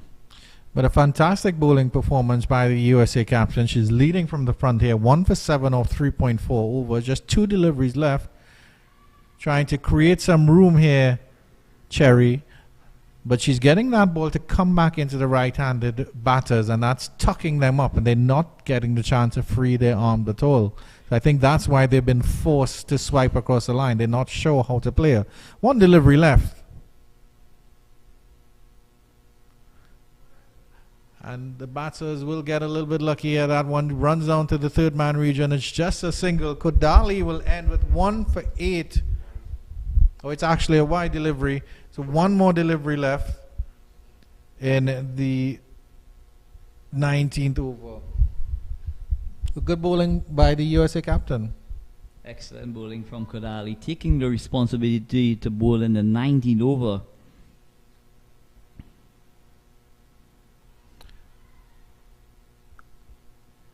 And another hike across the line doesn't result in a run. So after the 19th over, Windward Islands are 98 for 5. Cherry is on 4 and Fontaine is on 5. So Kodali, the USA captain, 1 for 9 or 4 overs, 98 for 5, the Windward Islands. Just 1 over left.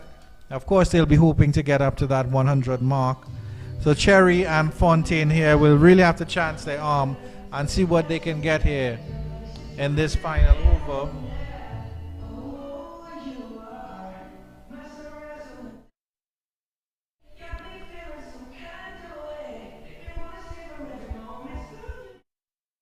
Looks like Isani Vagela will be bowling the last over. We'll confirm that as soon as we can. She hasn't bowled yet in this tournament.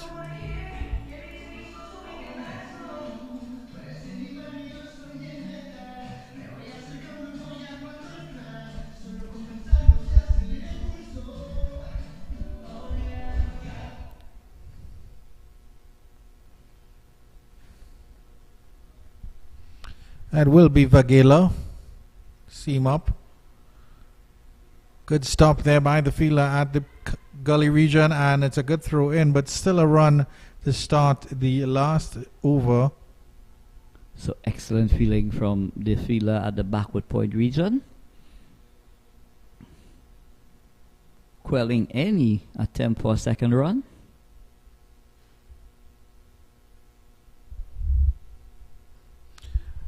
Big swing by Fontaine, and that will run close to the boundary at the fine leg position. And despairing dive, a very excellent dive there by the fielder. Good commitment there. They may want to check that one, but I think they will just have a look at it here. Let's have a look at it on the replay here.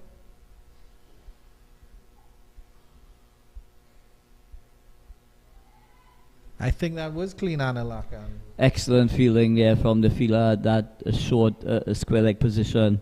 Backward a square. Wonderful delivery by Vagela. The full Yorker, just missing the off stump by a whisker there. The Windward Islands, the 100 is up, 101 for 5. 3 deliveries left. So Vagela given the opportunity, or the responsibility, should I say, to bowl this final over, and she's doing an excellent job. And this one is driven down to the long off position, and they'll get another single here. The USA happy with just letting the singles here from the Windward Islands batters.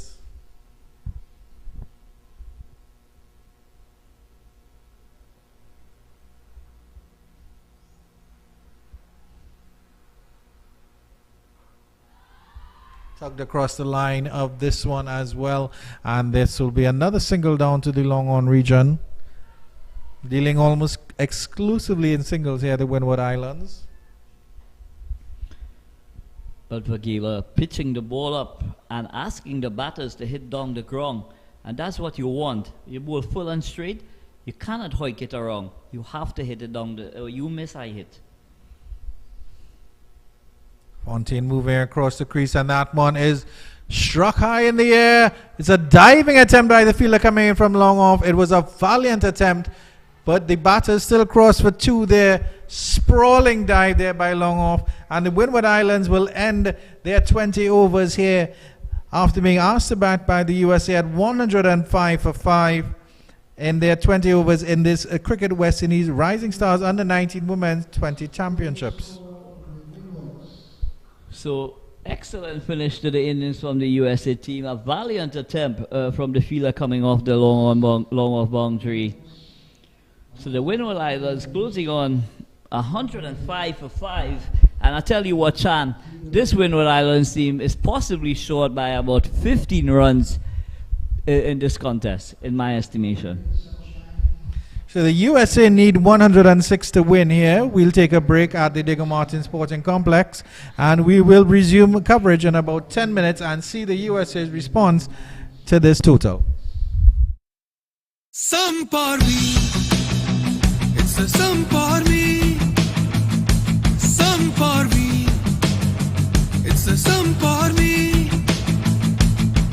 इन्हें cricket का शौक नहीं पर cricket का रोग ऐसे खेलते हो ऐसे ये पूछते हैं लोग जज्बा है जुनून है ये खेल नहीं सुकून है हाथों में लिए बल्ला सीने में लिए जोश खेले हम क्रिकेट ऐसे उड़ाए सबके होश some for me it's a some for me some for me it's a some for me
Welcome back to the Diego Martin Sporting Complex in Game 4 here of the Cricket West Indies Under-19 Women's Rising Stars T20 Championships.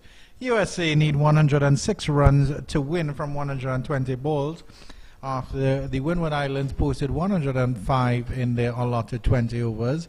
I am Andrew Chan, and alongside me is the one and only Mr. Anil Lakan as the USA start their response here. Good afternoon, Anil. Oh, good day. Pleasant good day to you, Chan. First delivery is down the leg side, and that will be wide and 4 runs to start here. So Glasgow, her first delivery badly aligned and a mistake by the keeper there. And the USA off to a flyer, 5 runs without even a legal delivery being bowled yet. Glasgow gifting the US national team 5 runs here. Not getting the reader right. But Glasgow seems to be having a bit of pace.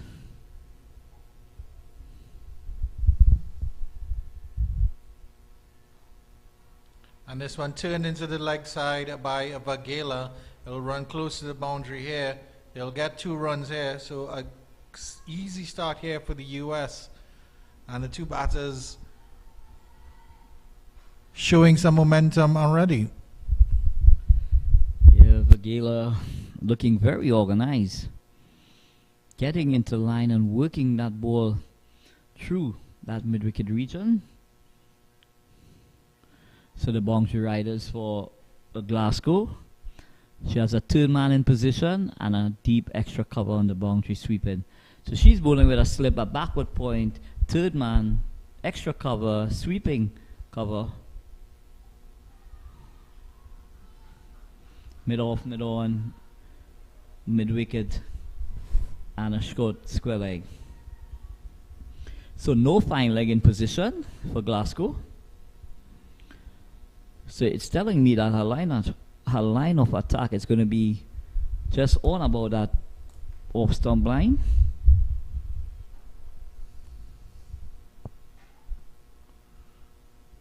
Getting a radar a little bit better here, but that one is tucked away, turned well down to fine leg. Good work by the fielder down there. They'll come back for 2. So Janelia Glasgow is, of course, the vice captain for the Windward Islands team, and while she was batting earlier, she scored 28 off 36. Her radar hasn't been quite right there with the bowling, but she does have a wonderful action and a very good run-up, Anil, and she seems to be generating some decent pace.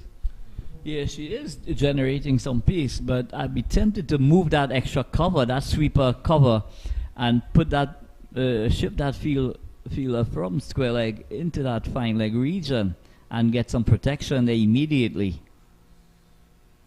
She does have a short fine leg in, but again that delivery is down the leg side, and that's wide, and that's 4 more. And it's poor bowling from Glasgow.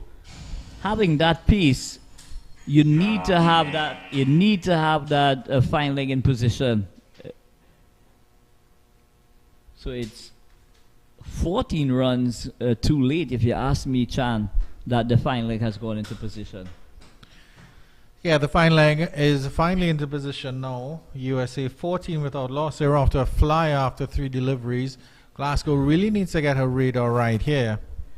So finally, she have listened to me. That cover, extra cover on the boundary. She come into conventional cover position.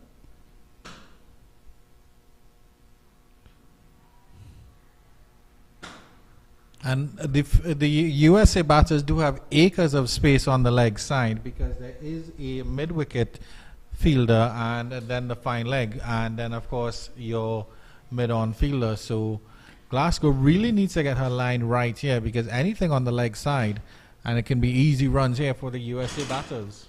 Well, she's bowling with a 6-3 field, so anything on leg stump is going to be ticked into the leg side. But this time she recovers quite well and bowled, and that's Vagela's off stump knocked back. 14 for 1, the USA. Mixed bag here by Glasgow, bounces back well.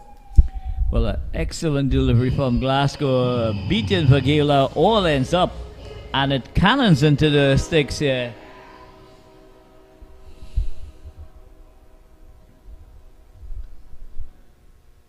So excellent comeback from Glasgow.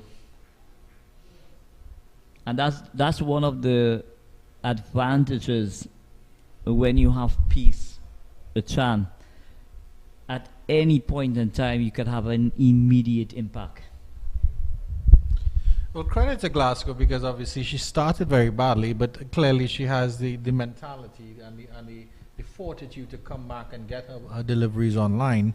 And the new batter is Lisa Ramjet coming out to face Glasgow, who will definitely have a tail up after castling Vagela. So Glasgow putting a slip in position. Still bowling with a 6-3 field. She's got a slip, a third man, a backward point, cover, extra cover, mid on, mid off, mid wicket. And of course, a fine leg is stationed. Tucking up Ramjet, but she's still able to turn this one down to fine leg for a single. So she's still bowling a little bit too straight here, Glasgow. Well, this delivery, Glasgow was stealing that ball into Ramjet. It got the inside edge and went down to the fine leg position. Hadn't she got no bat, there would have been a loud appeal for leg before. So Glasgow, having gone for 15 in the over, she has made the breakthrough for the Windward Islands team.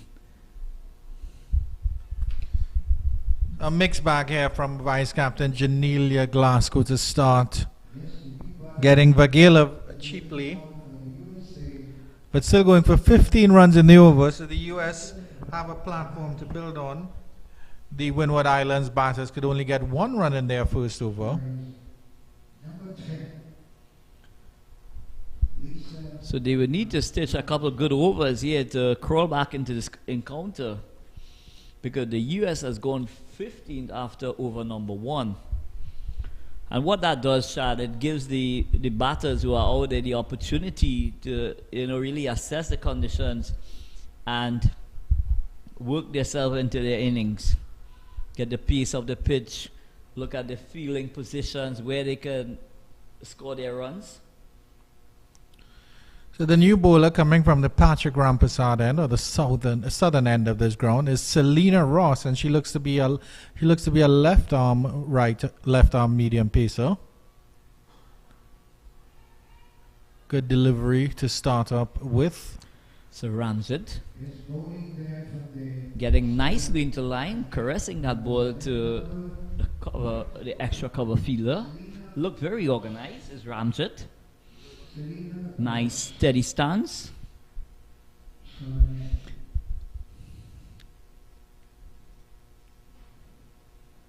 A wide delivery from Selena Ross, and it will be signaled a wide here. The Selena Ross is generating a bit of pace here, hitting the gloves of the wicketkeeper very hard. And as a left-arm bowler myself, I always like to see left-arm paces in operation and in Lacan, because they always look strange and they always look awkward, but then they're very good bowlers. Well, having a left arm in your team, it gives you that added advantage, if you ask me, Chan, because it gives you that variety. Left arm seamers, spinners, as the case may be, they're very unique, and seldom do you see a lot of these left armers around plying their trade. Selena also looks to be a very tall, slim bowler as well. Very economic action. Another wide delivery. So just starting a bit wide and going further away from the right-hander. One would be, my advice would be immediately to Ross, is to try and target the front part of the batters. And if you're able to target the front part of the batters, what is going to happen? You're going to get into that middle and off stump line, which is going to be a lot better. Wonderful delivery. Finally getting a radar on, coming back into the batter. So Tucking up Ramjet. Ramjet moving back and across. He plays that neatly back down the track. But you can see that Ross is trying to get close to the stump. So she's trying to bowl as close to the stump as possible, because when she's coming from the umpire, she's very close to the umpire. And still and this one is actually a no ball, a signal from the umpire. So that would have been a called a wide either way. But it's a no ball here from Ross. She really has to regroup here. And it's a free hit here for Ramjit. Let's see how the USA batter deals with this.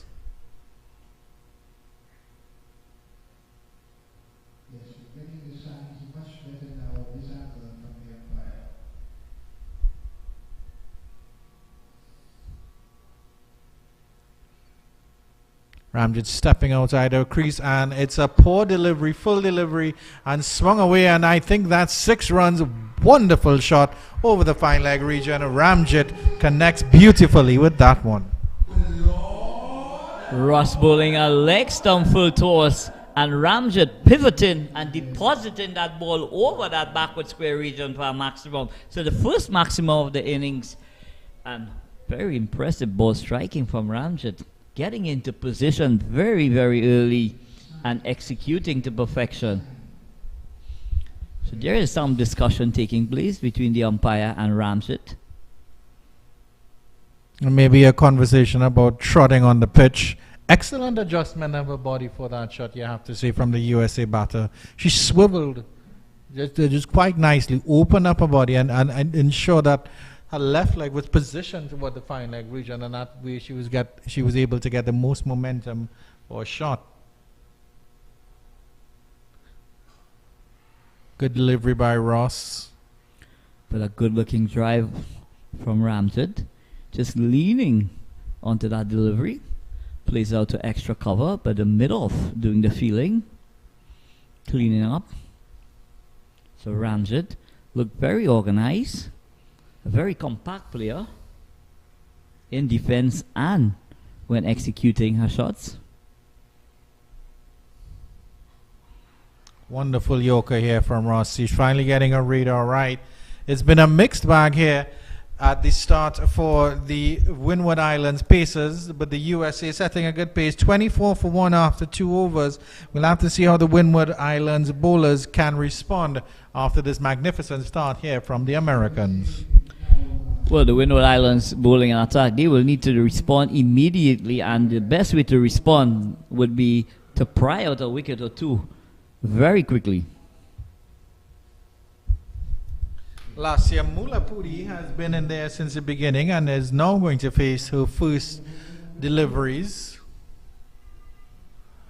Janila Glasgow, 1 for 15 in her first over, but she will return. And she'll have more adjustments to make here because Mula Puri seems to be a left-handed batter. So we saw that Glasgow didn't adjust well to the right-handers. We'll have to see how she bowls to the left-handers now.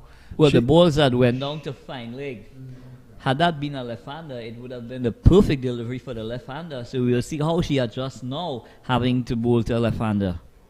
Fine leg still in position, either way. It's a good delivery outside the line of the off-stump. An appeal for a catch behind.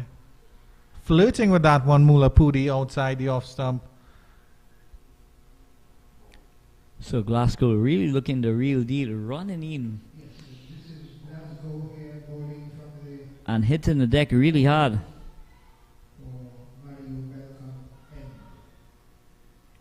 So she's going to be asking a lot of questions of Mula Puri.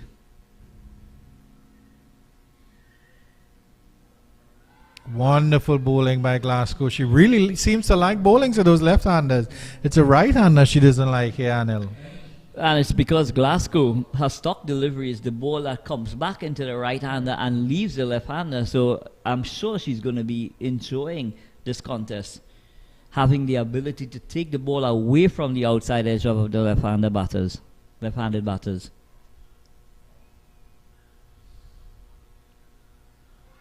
Flirted with that one, and the outside edge runs down to third man. Despairing dive from slip. Mula Puri gets off the mark.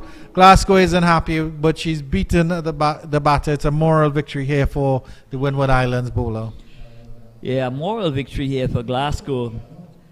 Getting the outside edge. Unfortunately for the slip, it didn't carry to her, but I felt a better effort could have contributed, to the ball not going on to that third man region.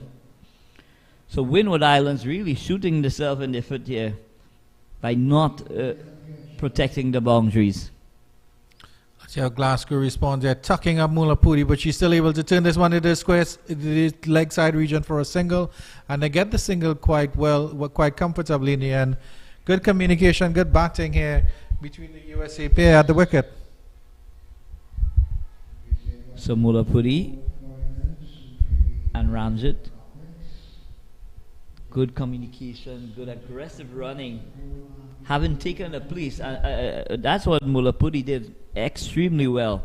She took the pace of the delivery by playing it with soft hands, and that allowed her the opportunity to rotate. Glasgow with a long run up coming from the 30-yard circle. And again a delivery down the leg side for the right-handed Ramjit. So she's not making that adjustment. You made a point earlier, Anil, that her natural movement seems to be away from the left-hander and into the right-hander. But for a right-handed pacer, isn't it conventional that the movement is away from the right-hander and into the left-hander? Not at all. It's all to do with the skill of the bowler. Glasgow coming in again. Lovely touch down there to the third man region there by Ramjit, playing that one deftly for a single. So Ramjit getting back and across, just allowing the ball to come to her, opening the face through that backward point region. She gets a single. The score moves on to 31.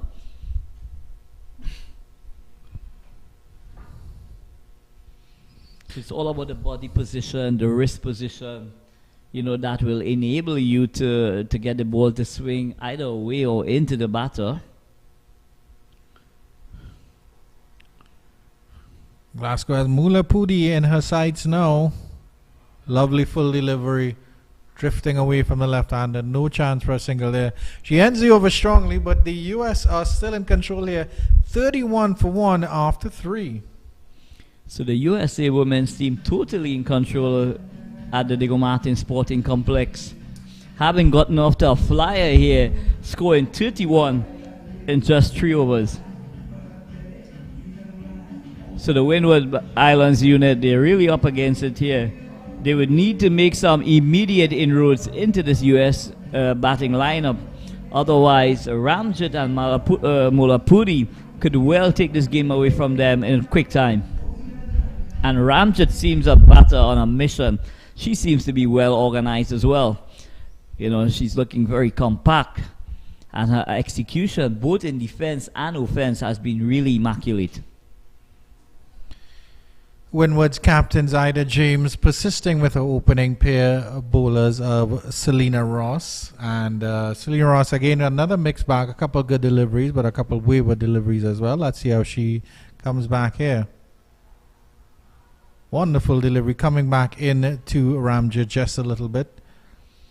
So she'll be glad to get a radar right for that first delivery at least. So Ross has that advantage, that uniqueness of being a left-hander, where she could tail the ball from outside the line of the off stump and really hoop it into the right-handers. And if she's able to get that consistently, she could bring a bowl or LBW decision into play immediately. Definitely not as fast as Glasgow, but she's a long character, long arms. Lovely drive there by Ramjit. A misfield in the cover region, and they'll get a single here. It's a good awareness from Glasgow, cleaning up and getting a nice strong return back to the keeper. So excellent cricket from Glasgow. She seems to be the complete package, if you ask me, Chan. She batted extremely well. We're seeing her skill sets with the ball, and she's very versatile out in the outfield.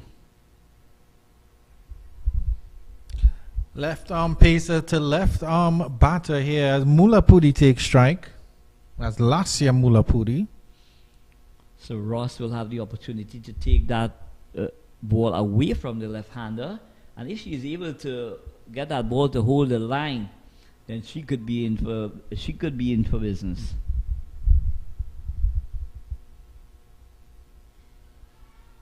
Wide delivery down the leg side. It's not particularly wide, but we all know that the umpires are very strict on those leg side wides. Well, I would, I think she would be very unfortunate to be called a wide. I thought that was very, very tight.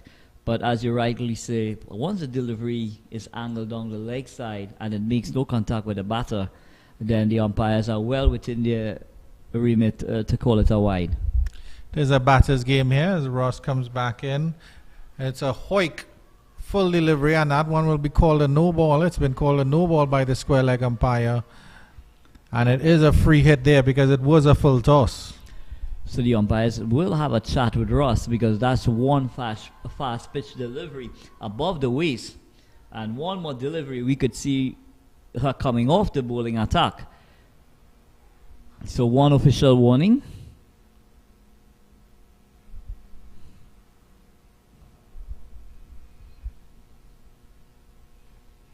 It's a wide delivery down the leg side now from Ross. So the Windward Island bowlers still losing the plot a little bit here. The free hit is still in play.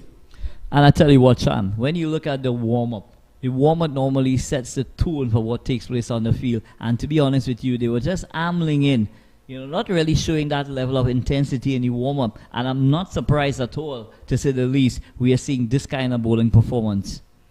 Ross making the adjustment, coming over the wicket now, and this is a wonderful shot by Mulapudi. She'll get that close to the boundary at the deep mid-wicket position, and the batters will come back for two. She was able to connect with that one quite well. And who else but Glasgow chasing down that ball right down to the ropes and making an excellent stop. But Mulapudi benefits by 2. The score moves on to 37 for 1. So Mulapudi getting into our O now. Another delivery down the leg side here by Ross. It's not good bowling by the Windward Island bowlers here. The US are having it really easy now. The required run rate dropping to 4.12, and their run rate is already hovering over that 10 run and over mark, or close to that 10 run and over mark. So Captain Zaida James, she will have to make some quick changes to her bowling lineup if the Windward Islands were to be able to stay in this contest. A rare dot delivery here from Selena Ross. But lucky to get away with that delivery.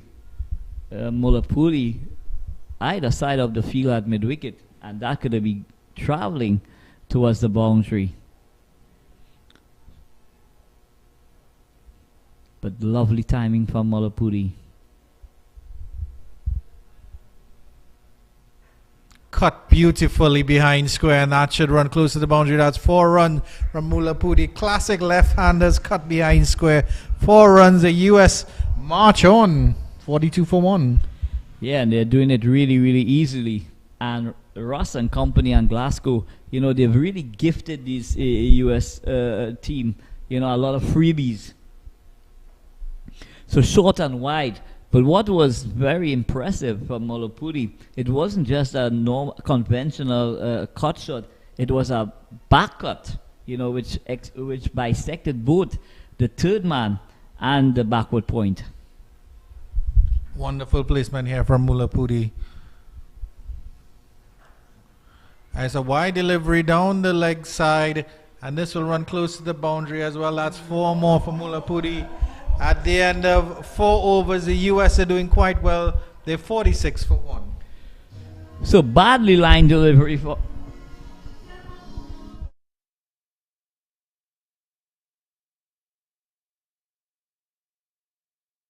Some for me, it's a some for me. Some for me, it's a some for me. इन्हें cricket का शौक नहीं पर cricket का रोग ऐसे खेलते हो ऐसे ये पूछते हैं लोग जज्बा है जुनून है ये खेल नहीं सुकून है हाथों में लिए बल्ला सीने में लिए जोश खेले हम क्रिकेट ऐसे उड़ाए सबके होश some for me it's a some for me some for me it's a some for me.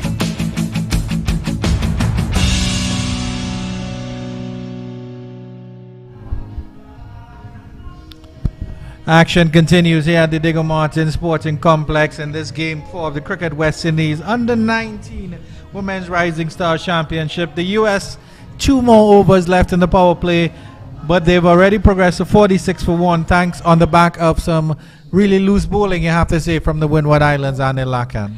Well, the Windward Islands bowlers have really gifted this USA team, a lot of freebies.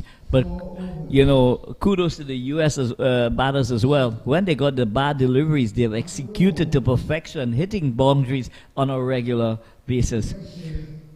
So we're going to see a change from the southern end, or the North Coast end, as my colleague refers to it. The Mario Belcon end. Yeah, and it's Zaida James, the Windward Islands captain, left arm spinner, coming in, and her first delivery is on a good line here, and she'll have a big repair job to do on her hands here. I know her pacers at the opening, Janelia Glasgow and Selena Ross, have disappointed her. This delivery flicked into the leg side. And the Lisa Ramjet will get a comfortable single here. Lasya Mulapadi is on 15 of 10, and she's really set the pace for this wonderful start here from the Team America. Well, I'm really loving this matchup. The left arm spinner bowling to the left arm batter. The left arm batter, Mulapudi, she will be really relishing the opportunity with that ball coming into her. That could spell a lot of trouble, because the left-hander will have the opportunity to access acres of space onto the leg side.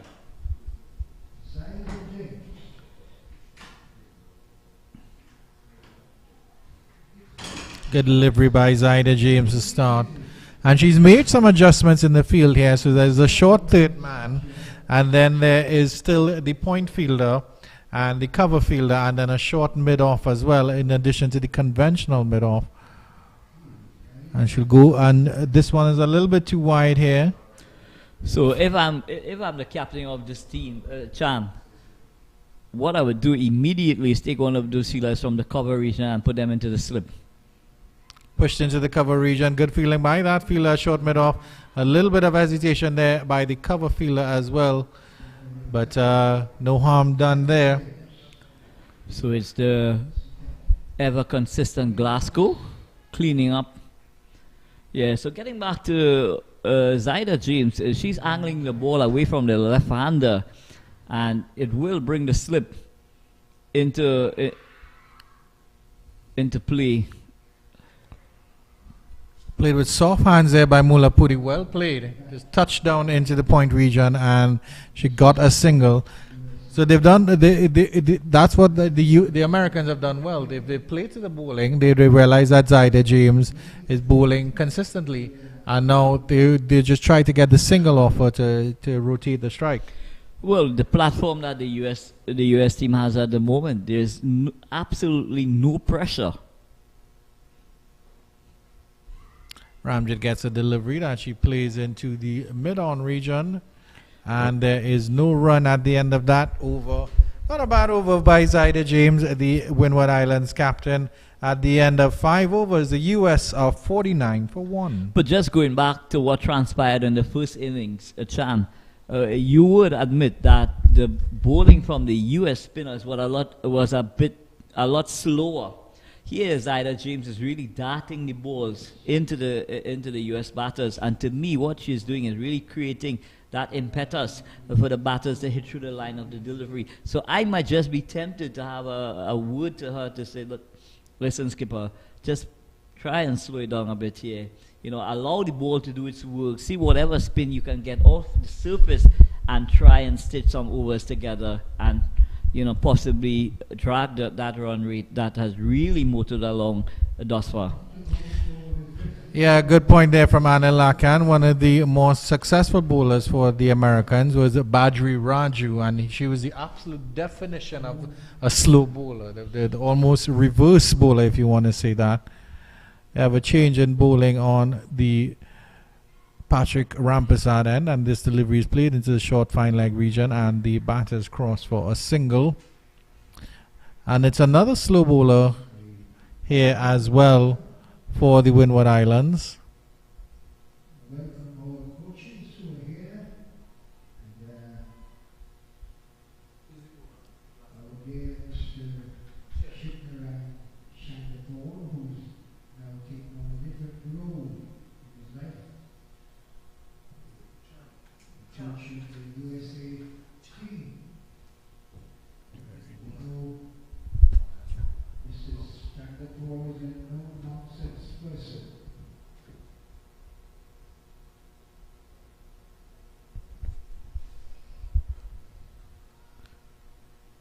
Excellent fielding there. Cherry bowling from the Patrick Rampersad end.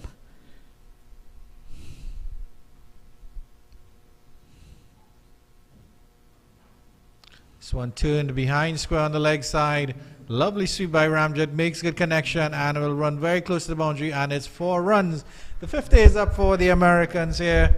Wonderful shot by Ramjet and a lovely sweep behind square. So poor bowling from Cherry, pitching that ball outside the line of the leg stump, and it was basically a free hit for Ramjet. But you know, kudos to Ramjet. You know, she swept that ball immaculately through that backward of square region for 4 runs. That takes her on to 14. That takes the US score on to 54 for 1, and they are really marching on here at the Diego Martin Sporting Complex. Good response here from Cherry. A faster delivery outside the line of the off stump, and it seems, yes, it seems that you are correct, Anil. The Windwards are going with the faster spin as opposed to the slower deliveries. So Cherry action seems a bit suspect, if I may say so. A wide delivery, drifting even further wide, but no wide from the umpire.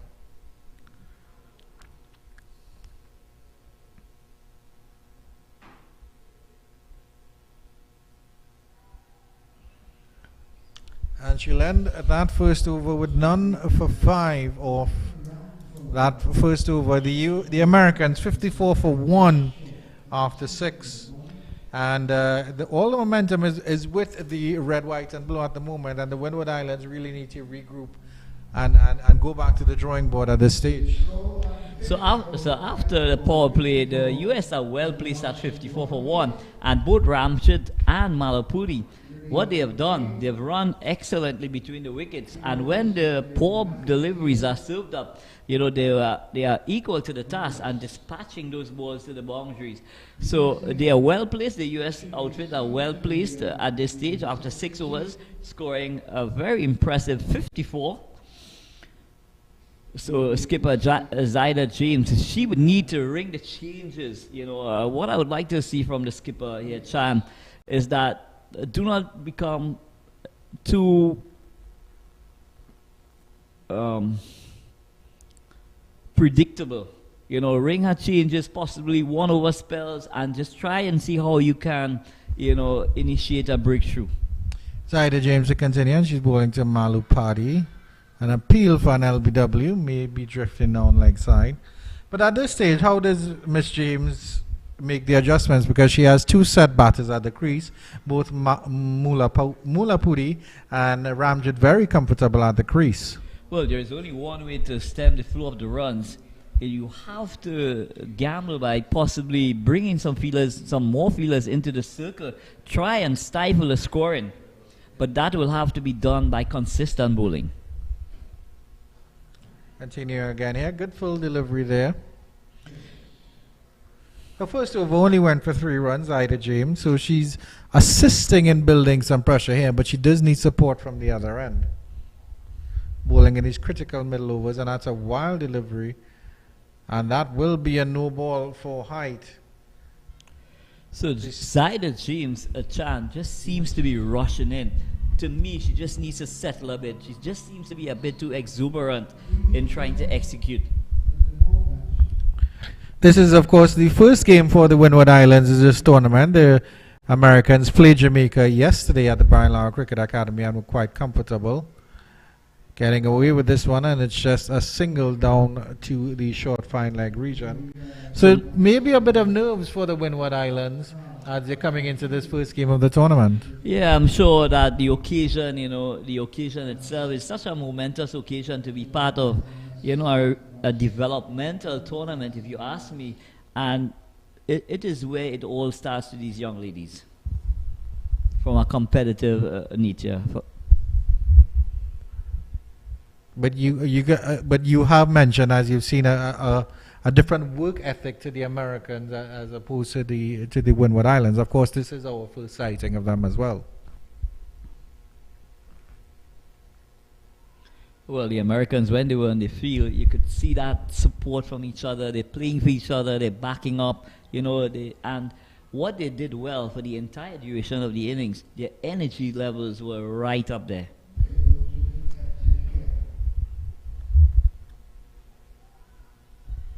Fantastic delivery by Zaida James. That one seemed to be a little bit slower, and Ramjit made the adjustment quite well.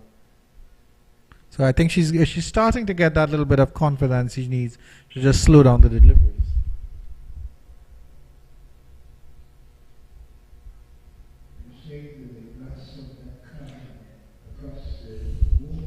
Both USA batters, very short, very compact batters. That's a full delivery, and this is Hoyt into the square leg, forward of square leg region, run very close to the boundary, and Ramjit will come back for two.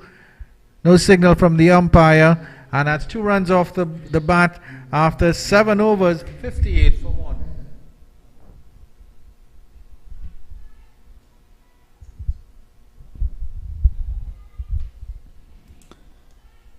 So Zaida James serving up a leg stump, full toss. Ramjit sweeping that ball into that mid-wicket region. Ross doing some excellent work, cutting off what looked like a skirting boundary. So the Windward Islands, when I assessed this Windward Islands team, Chan, they seem very decent, and it's possible that they are overawed, by the occasion. But I'm quietly confident that they will get a lot better as the tournament progresses. Nisha Cherry to continue. Good delivery outside the line of the off stump. How's Mulapudi looking for that one? But from that last delivery with Zaida James that Ramjit was able to turn for 2, it was also a bit slower as well, which is probably why Ramjit didn't get the connection that she wanted on it. Because I think if it was one of the faster full tosses, Ramjit would have definitely been able to get 4 runs for it. So it would show that Zaida James is getting that confidence to bowl that a little bit slower, as is Cherry as well. So having gone past the bat of Mulapudi on 3 occasions, I would be very tempted to take that third man and put her into that first slip position.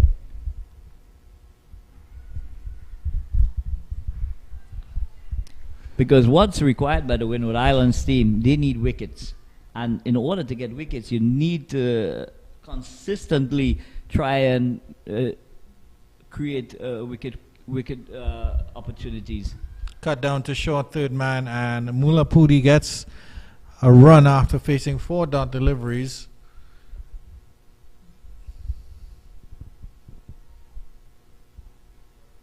So the United States of America, a women's team, they're marching on here at the Diego Martin Sporting Complex. Ramjit and Mulapudi, they're in total control at this stage, Han. Yeah, Lisa Ramjit, 16 off 22. Mulapudi, 18 off 23. Spinners just mashing the brakes here a little bit for the Windward Island. Let's see how Cherry does here against Ramjit. And Ramjit plays this one respectfully up the pitch. At the end of 8 overs, the US 59 for 1. Some for me, it's a some for me. Some for me, it's a some for me. इन्हें cricket का शौक नहीं पर cricket का रोग, ऐसे खेलते हो ऐसे ये पूछते हैं लोग। जज्बा है जुनून है, ये खेल नहीं सुकून है। हाथों में लिए बल्ला, सीने में लिए जोश, खेले हम क्रिकेट ऐसे उड़ाए सबके होश। the sum for me, sum for me. It's the sum for me.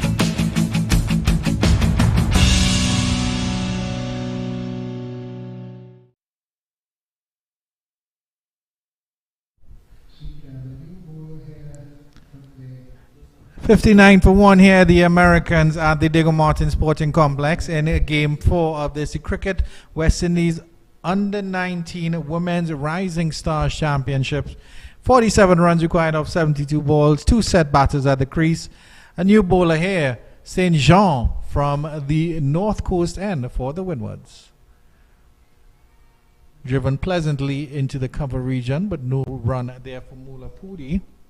So Glasgow really setting the tone in that high traffic area at extra cover. And she's saying to the US batters, take me on.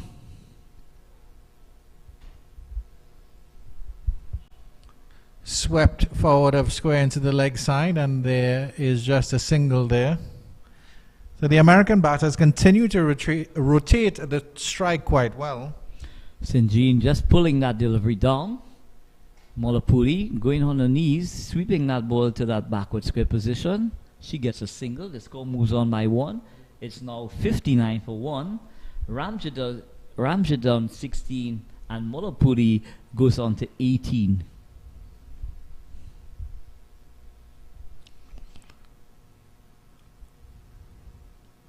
Full delivery by Abini St. Jean, driven up to the short mid-off region, and there is no run. Let's say we give you a little bit of a comparison, Anil, and for our viewers. At the same stage, after 8 overs, the Windward Islands were 43 for 2. St. John to continue to Ramjet, trying to work a delivery that was going down the leg side, and it's called a wide.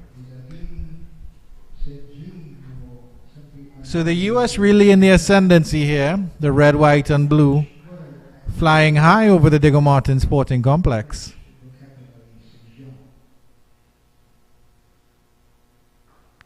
Tugged into the leg side and down to deep mid-wicket, and Ramjet will get a single here. So protection here for St. Jean, down at the deep mid-wicket region.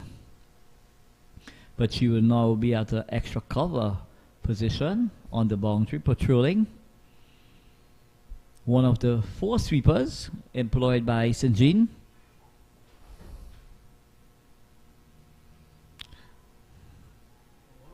A delivery that died on its way to the keeper. Did quite well to get that ball as it ratted along the ground and the Lakan, but it was still a wide delivery down the leg side. I haven't seen them in quite a while. The rat trap. St. Jean making the adjustment here. And how difficult is it for a bowler, Anil, to adjust to that right-hand, left-hand batter combination? Well, it all comes down to your preparation in terms of how you adjust to the right-hander and left-hander. And I must admit, it does take a lot of practice in order to execute that skill. That over from Abini St. Jean comes in the end. It's a good over, just 4 runs from her. She would have been unhappy with the 2 wides. But at the end of 9, the Americans are 63 for 1, well ahead of the required run rate. At the same stage, the Windward Islands were 50 for 2. So the Americans still in the ascendancy here at the Diego Martin Sporting Complex. And what the American batters have done really impressively is bring that run rate down from 5.5 to just hovering around that 3.9. So they would want to take the opportunity here to spend as much time as possible. Cherry continues, and this one is driven, opening the face of the bat there, and that's running close to the 3rd man region for 2 runs. So Cherry bowling this ball full and wide. Ramjet square driving this ball through the backward point region, and she profits by 2. It takes the score on to 65 for 1, and Ramjet moves on to 19. And how well she's batted, Chan. Yeah, it's been an equal partnership here because Ramjet 19 off 26, Mula Puri, and now he's driving to the cover region, and they'll get a single. Good running here. Ramjet moves on to 20 of 27, and Mullah Puri is 19 of 27. They came together in the first over and have been there since then. So they've actually put on, at this stage, they've actually put on a 50-run partnership. So kudos to the two American batters. And what we've seen from the American batters, 7 of these girls have the opportunity of playing at the ODI level, and they're showing that level of maturity here. If you look at the manner in which they're executing, is very mature in content. We're seeing a lot of the soft hand shots as well, Anil, which shows that a batter has developed the proper techniques to play the cricket ball. They know when to go for the swipe, that one going down the leg side, so Mullah Puri chancing her arm there. Didn't quite make the connection with that. But well, yeah, you see the soft hands, playing with the soft hands and definitely playing into the gaps from the American batters. Well, that tells us that, they're very mature. The spinner is doing a good job here for the Windward Islands unit. But what is required is wickets. That's another full delivery, and Mullah Puri is able to tug this one down into the mid-wicket region and get a single. And that's one of the weaknesses of the Windward Islands bowling attack. They'll bowl 3 good balls, and then they give you two balls that you can hit away. So the consistency, is lacking, Chan. They would need to really improve their consistency in order to build the kind of pressure to bring wickets. And after 10 overs, 3/4 of the game is done. The Americans are 67 for 1. They need a further 39 from 10 overs, 60 deliveries. We'll take a short break and be right back with the commentary live on Cricket 360. Some for me, it's a some for me. Some for me, it's a some for me. इन्हें cricket का शौक नहीं पर cricket का रोग ऐसे खेलते हो ऐसे ये पूछते हैं लोग जज्बा है जुनून है ये खेल नहीं सुकून है हाथों में लिए बल्ला सीने में लिए जोश खेले हम क्रिकेट ऐसे उड़ाए सबके होश some for me it's the some for me some for me it's the some for me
Action resumes here at the Diego Martin Sporting Complex. The Americans are chasing 106 for victory here.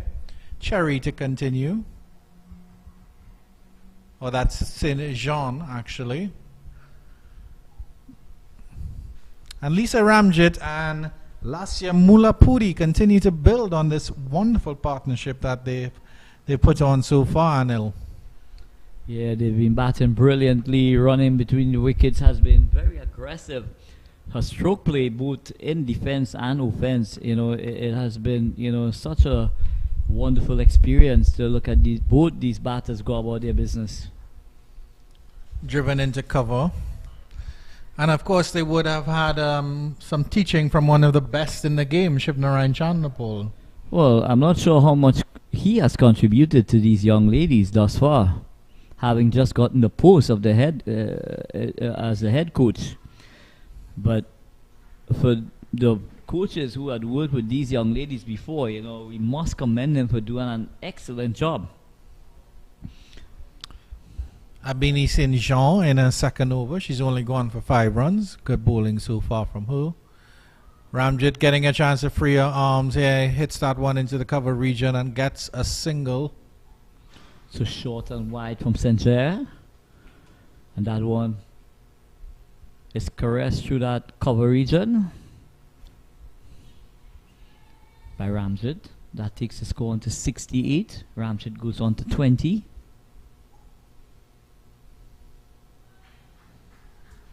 Tempter outside the line of the off stump.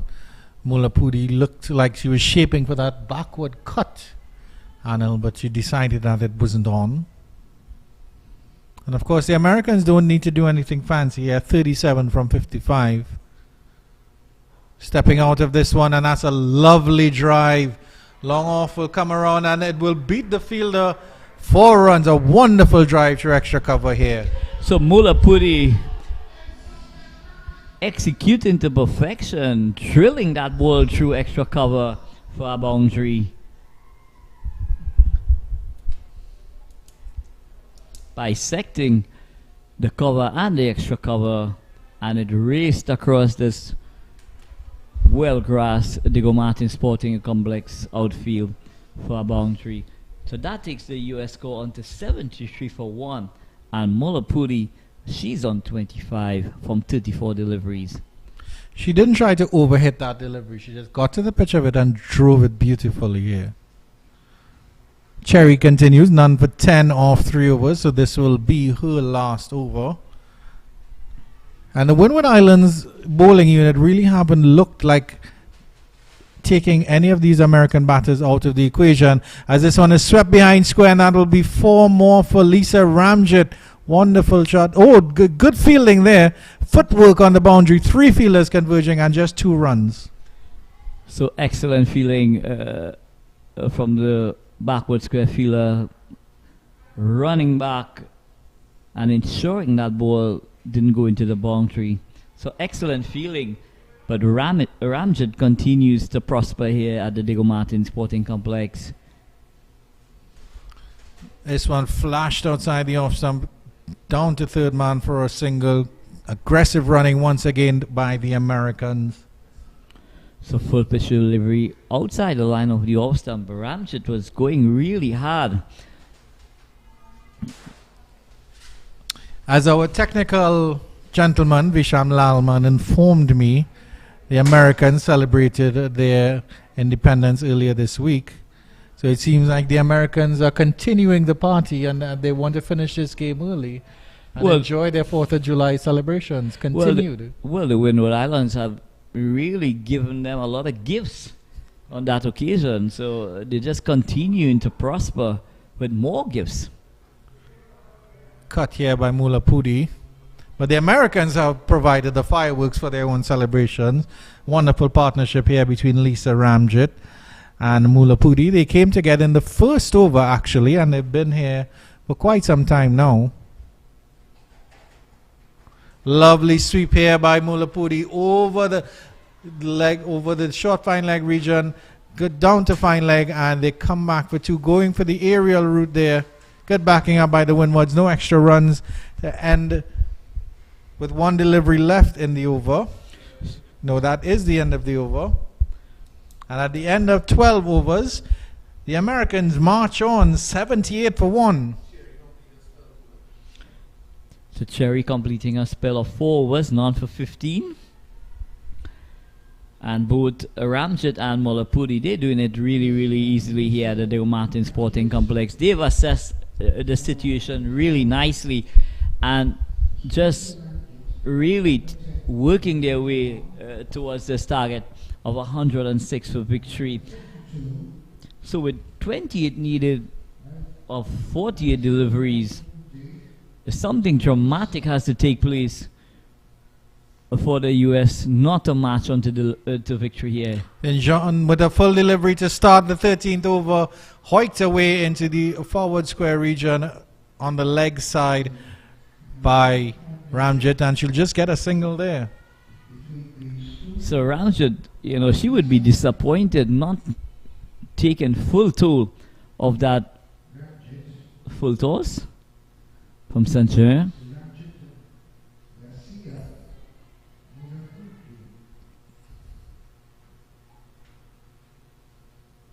Back is Mullapudi to this one, this delivery from St. John that tucked her up.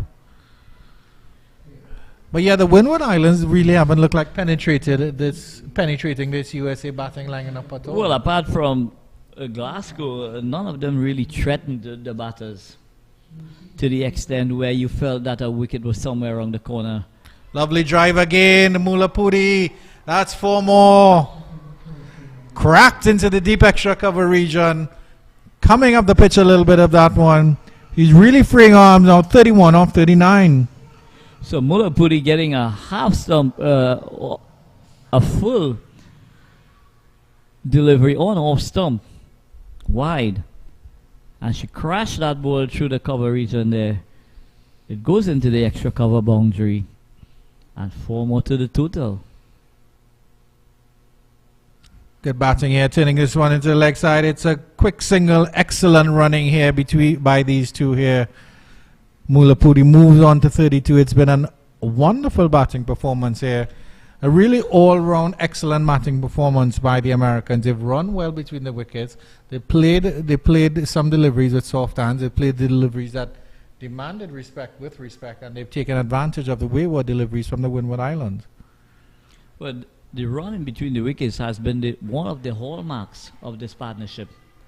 It's been measured, it's been aggressive, and it's been very, very entertaining to look at.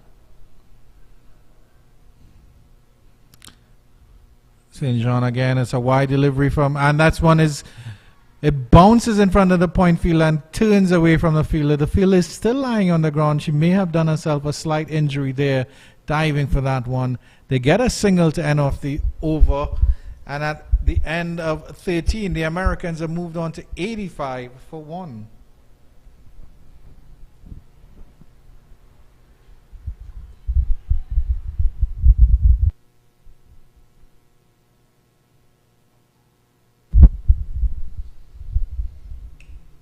So the Americans just need 21 runs, and this will be their second victory in just as many games, because of course they beat the Jamaicans quite comprehensively yesterday at the Brian Lara Cricket Academy. The US won by 7 wickets with almost 10 overs to spare.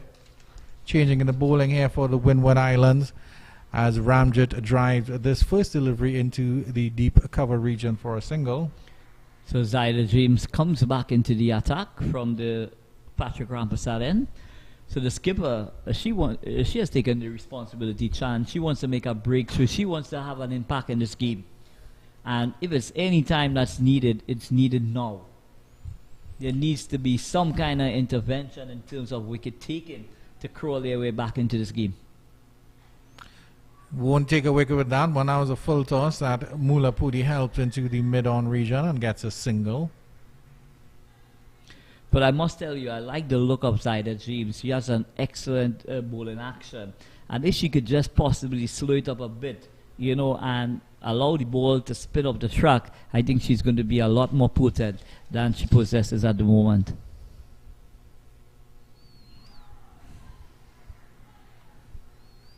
The Windwards will play on Friday again when they take on the Leeward Islands right here at the Diego Martin Sporting Complex.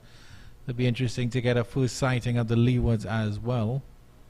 Well, I had the pleasure yesterday of having looked at the Leewards in action. Of course, they are making their debut in this Rising Star tournament, so you know they're very new at this level. So one would expect that this experience is going to be a really good learning curve for that Leeward Islands outfit. And I must say, it's really refreshing for the Leeward Islands Cricket Association to take that bold step, to add to the category of young cricketers in the West Indies.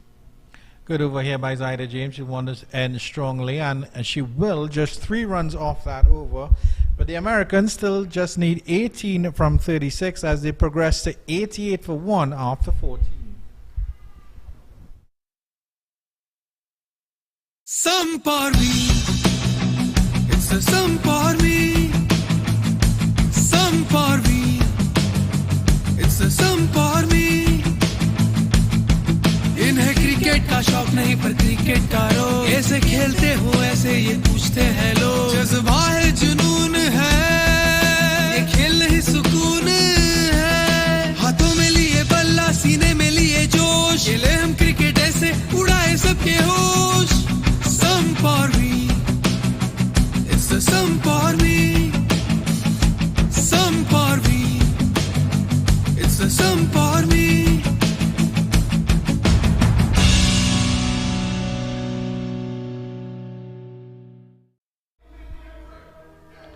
Windward Islands staring down and defeat here against the Americans in this game 4 of the Cricket West Indies Under-19 Women's Rising Star Championships. And Zaida James, the Windward Islands captain, has made another adjustment. She brought back in Janelia Glasgow, the 1 wicket taker, 1 for 22 off her 2 overs. Pleasant drive into the cover region there. It's a wild throw. And there will be overthrows. It could be 4 overthrows here. That's not what the Windward Islands wanted to do. And it's not a happy start here for Glasgow at the beginning of the 15th over. So the US women's team, they benefited from 5 runs, having run 1 and the ball going into the boundary for 4 overthrows. That really takes the total up to 88 for 1. And another gift for this US women's team.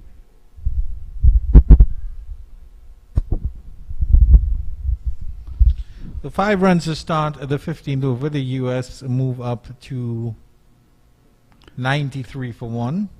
So skipper Zaida James, she's throwing everything at the US batters at the moment. She's brought back her strike bowler in Glasgow, and all she's asking now is to give it her all in the next 2 overs that she's got, and hopefully she can make some timely breakthrough and possibly bring this game back to life. There's 13 runs needed for the Americans from 35 deliveries. They've only lost 1 wicket.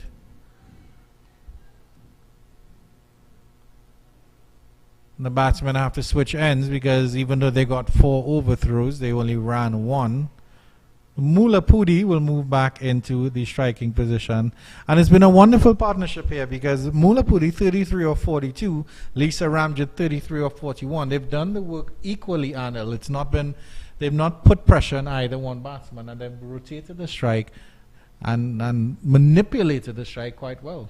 Well, what they did extremely well at the early stages of the innings, they were able to assess the conditions, they were able to assess the fielders that they could take on inside the 30-yard circle.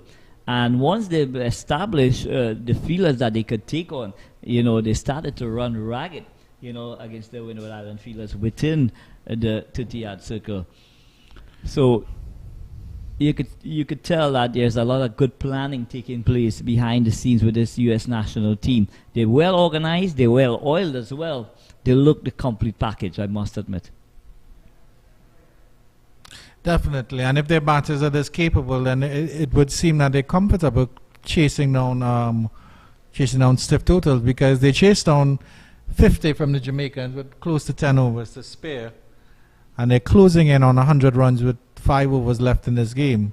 So kudos to Cricket West Indies for extending the invitation to the U.S. national women under-19 team to come and participate in this tournament. And I tell you what, for all the other territories that are participating in this tournament, you know, it's going to be a wonderful learning curve for all those teams to having played against a well-oiled unit as the U.S. national team.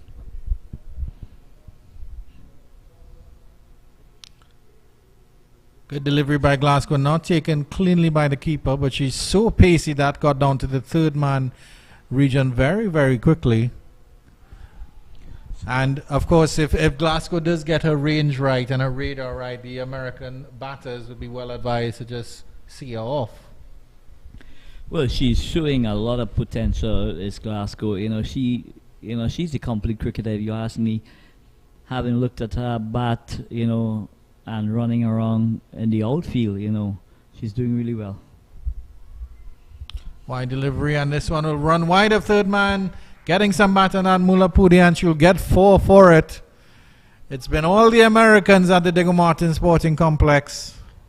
So the extra pace of Mulapudi, taking that ball to the boundary in a flash. A streaky 4 from Mulapudi, but that carries on to 37. And the Americans' required runs is now in single figures. They just need 9 runs to register this victory here. And of course, this will do wonders for their run rate as well, winning it with overs to spare. And Glasgow responds and finally gets that wicket. Bold Mulapudi. And as I alluded to earlier, Chan, her stock delivery is the ball that goes away from the left-hander. Watch what she does here. That ball pitches on, leaves the left-hander and knock that off pole. So wonderful bowling from Glasgow, but I'm afraid to tell you, Chan, it's a little too late where this contest is concerned. But take nothing away from Mulapudi. She batted extremely well. She showed a lot of composure and her execution was on point. Definitely an excellent innings by Mulapudi. She's been in from the very beginning and falling only in the 15th over. And the new batter is Isani Vagela.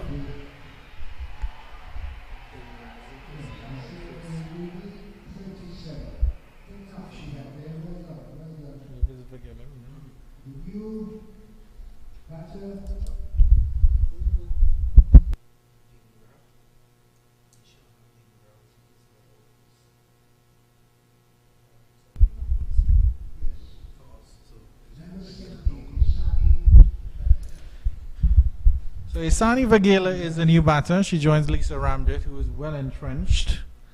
And thankfully, she just has 1 delivery to survive from Janelia Glasgow. So Janelia Glasgow, I would want to believe that the skipper, James, should take the opportunity and put a slip in place with just 1 delivery to go. You could well pry out another wicket here. Wonderful delivery from Glasgow, tucking up the new batter. No run there for Vagela. The Americans have lost their 2nd wicket in the 15th over, but they're still well placed, 97 for 2, just 9 runs required for victory. So the Americans did win it pretty easily here at the Diego Martin Sporting Complex, completely dominating this contest here at the Diego Martin Sporting Complex. The Windward Islands, they really capitulated in the latter part of their innings. The scoring was going nowhere. When we were expecting them to accelerate, that the Americans, they came back really well with the skipper bowling a really immaculate spell. Zaida James, the Windward Islands captain, 3 overs for 9 runs. Her first delivery in her 4th over is driven to the extra cover region. And Ramjet gets a single, so Vagela will be on strike. So Ramjet continues, batting stylishly. Going on 1 knee and executing that extra cover drive. That takes Ramjet on to 34.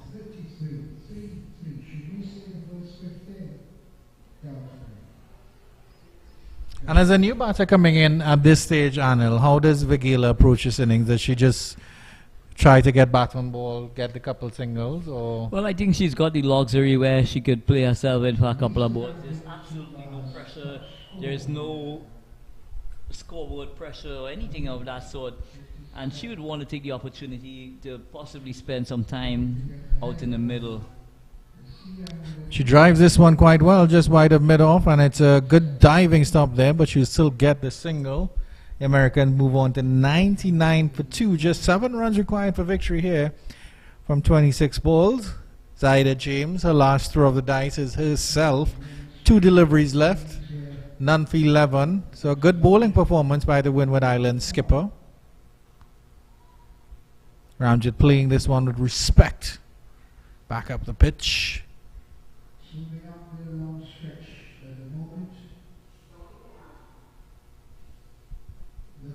So Ramsford continues to impress us all here at the Diego Martin Sporting Complex. Full delivery here by Zaida James, just cut into the point region.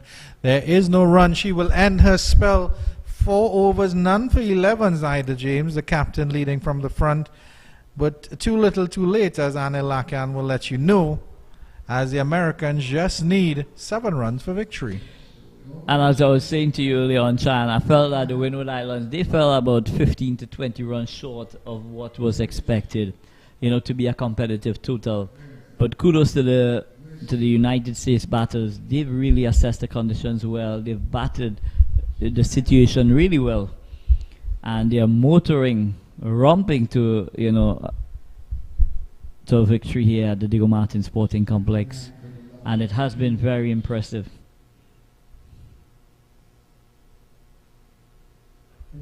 Vigela on strike, and she's cut this one beautifully. That will run down to the backward point region, and they will come back for an easy 2 here. And that's the 100 up for the Americans. 101 for 2 in the 17th over.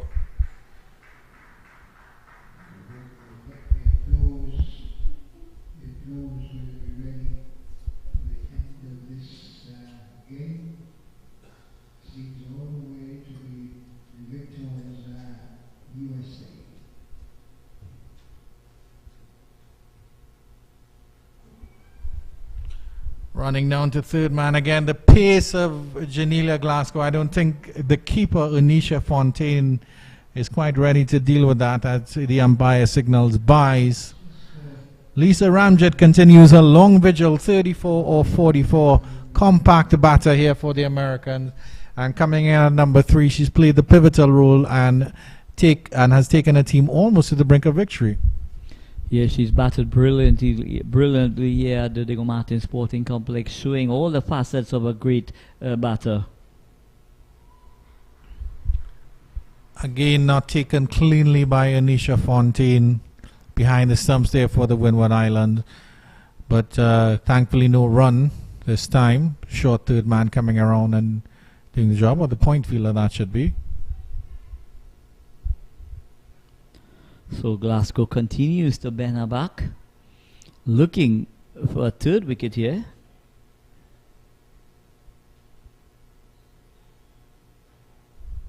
Wonderful drive by Ramjit. That is good fielding there by the mid-off fielder. Good footwork there, flicking it up and then picking up that ball there.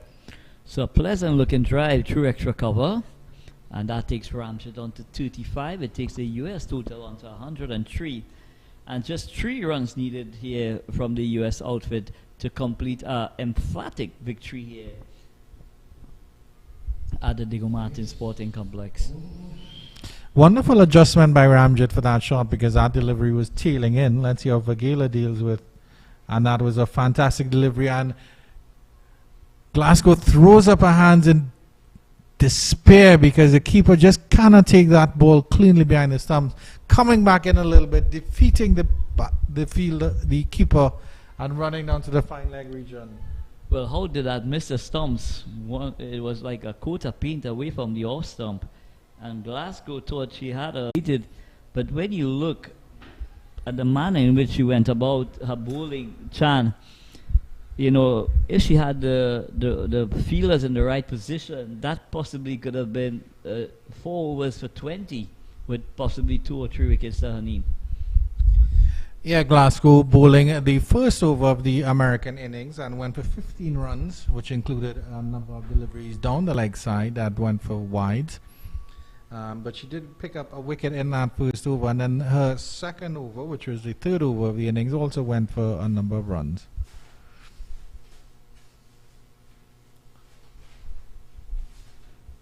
Destiny Edward will bowl the 18th over. The American just needing 2 here for Gale on strike. And that delivery, her front foot was in line with the stump, so she's using that crease a little bit here. Destiny Edwards experimenting a little bit here. The Americans having this game all but wrapped up at this point.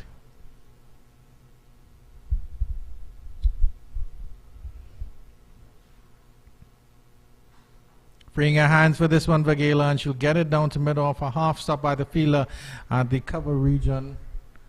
Just 1 run for victory now. So Zaida James, the skipper of the Windward Islands outfit, she's not giving up. She's still throwing herself around, you know, and trying to stop the scoring.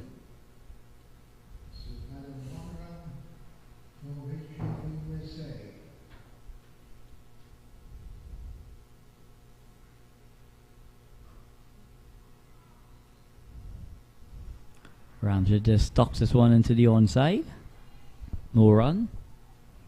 It's the first sighting we're seeing of Destiny Edward, but she doesn't look a bad bowler at all. Maybe Zaida James will be advised to use her a little bit earlier in the next game that the Windward Islands have.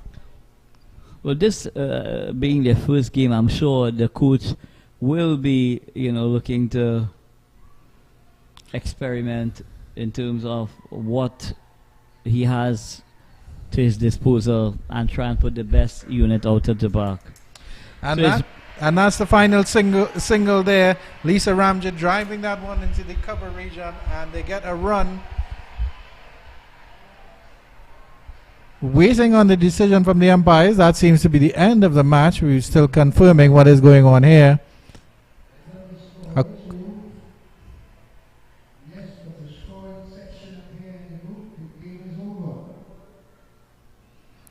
And confirmation that the game is over. It's a Stars and Stripes forever at the Diego Martin Sporting Complex.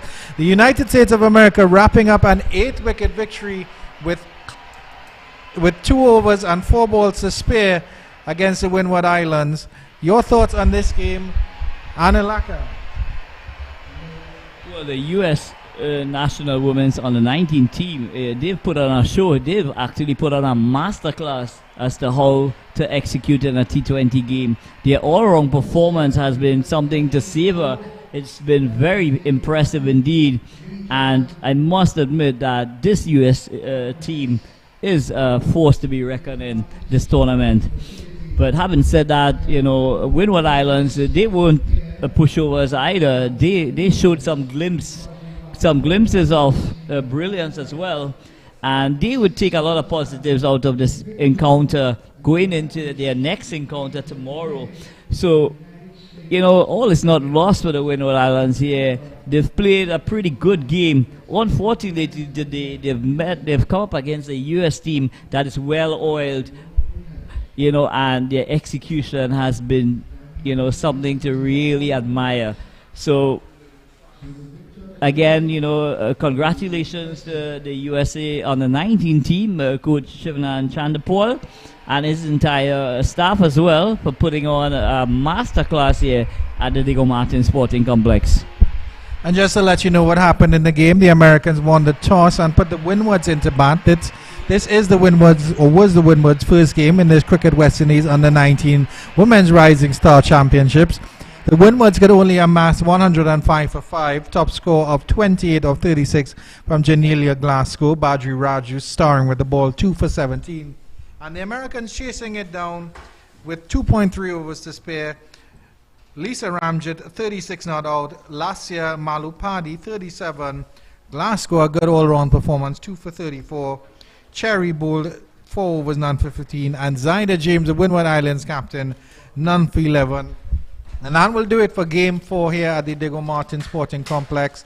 We will not be here tomorrow. We have a day off from the Diego Martin Sporting, from this tournament. Action resumes on Friday with the Leewards taking on Windwards at the Diego Martin Sporting Complex. And on Friday as well, Barbados versus USA and Jamaica versus Guyana at the Brian Lara Cricket Academy. Action continues today. Leewards versus Guyana and Trinidad and Tobago versus Barbados later this evening on from the Brian Lara Cricket Academy, brought to you on the Cricket 360 network. On behalf of myself, Andrew Chan, my fellow commentator Anna Lakan, and the technical team, Visham Lalman, Shaquille John, and Michael Wupra, this is Cricket 360 signing off from the Diego Martin Sporting Complex.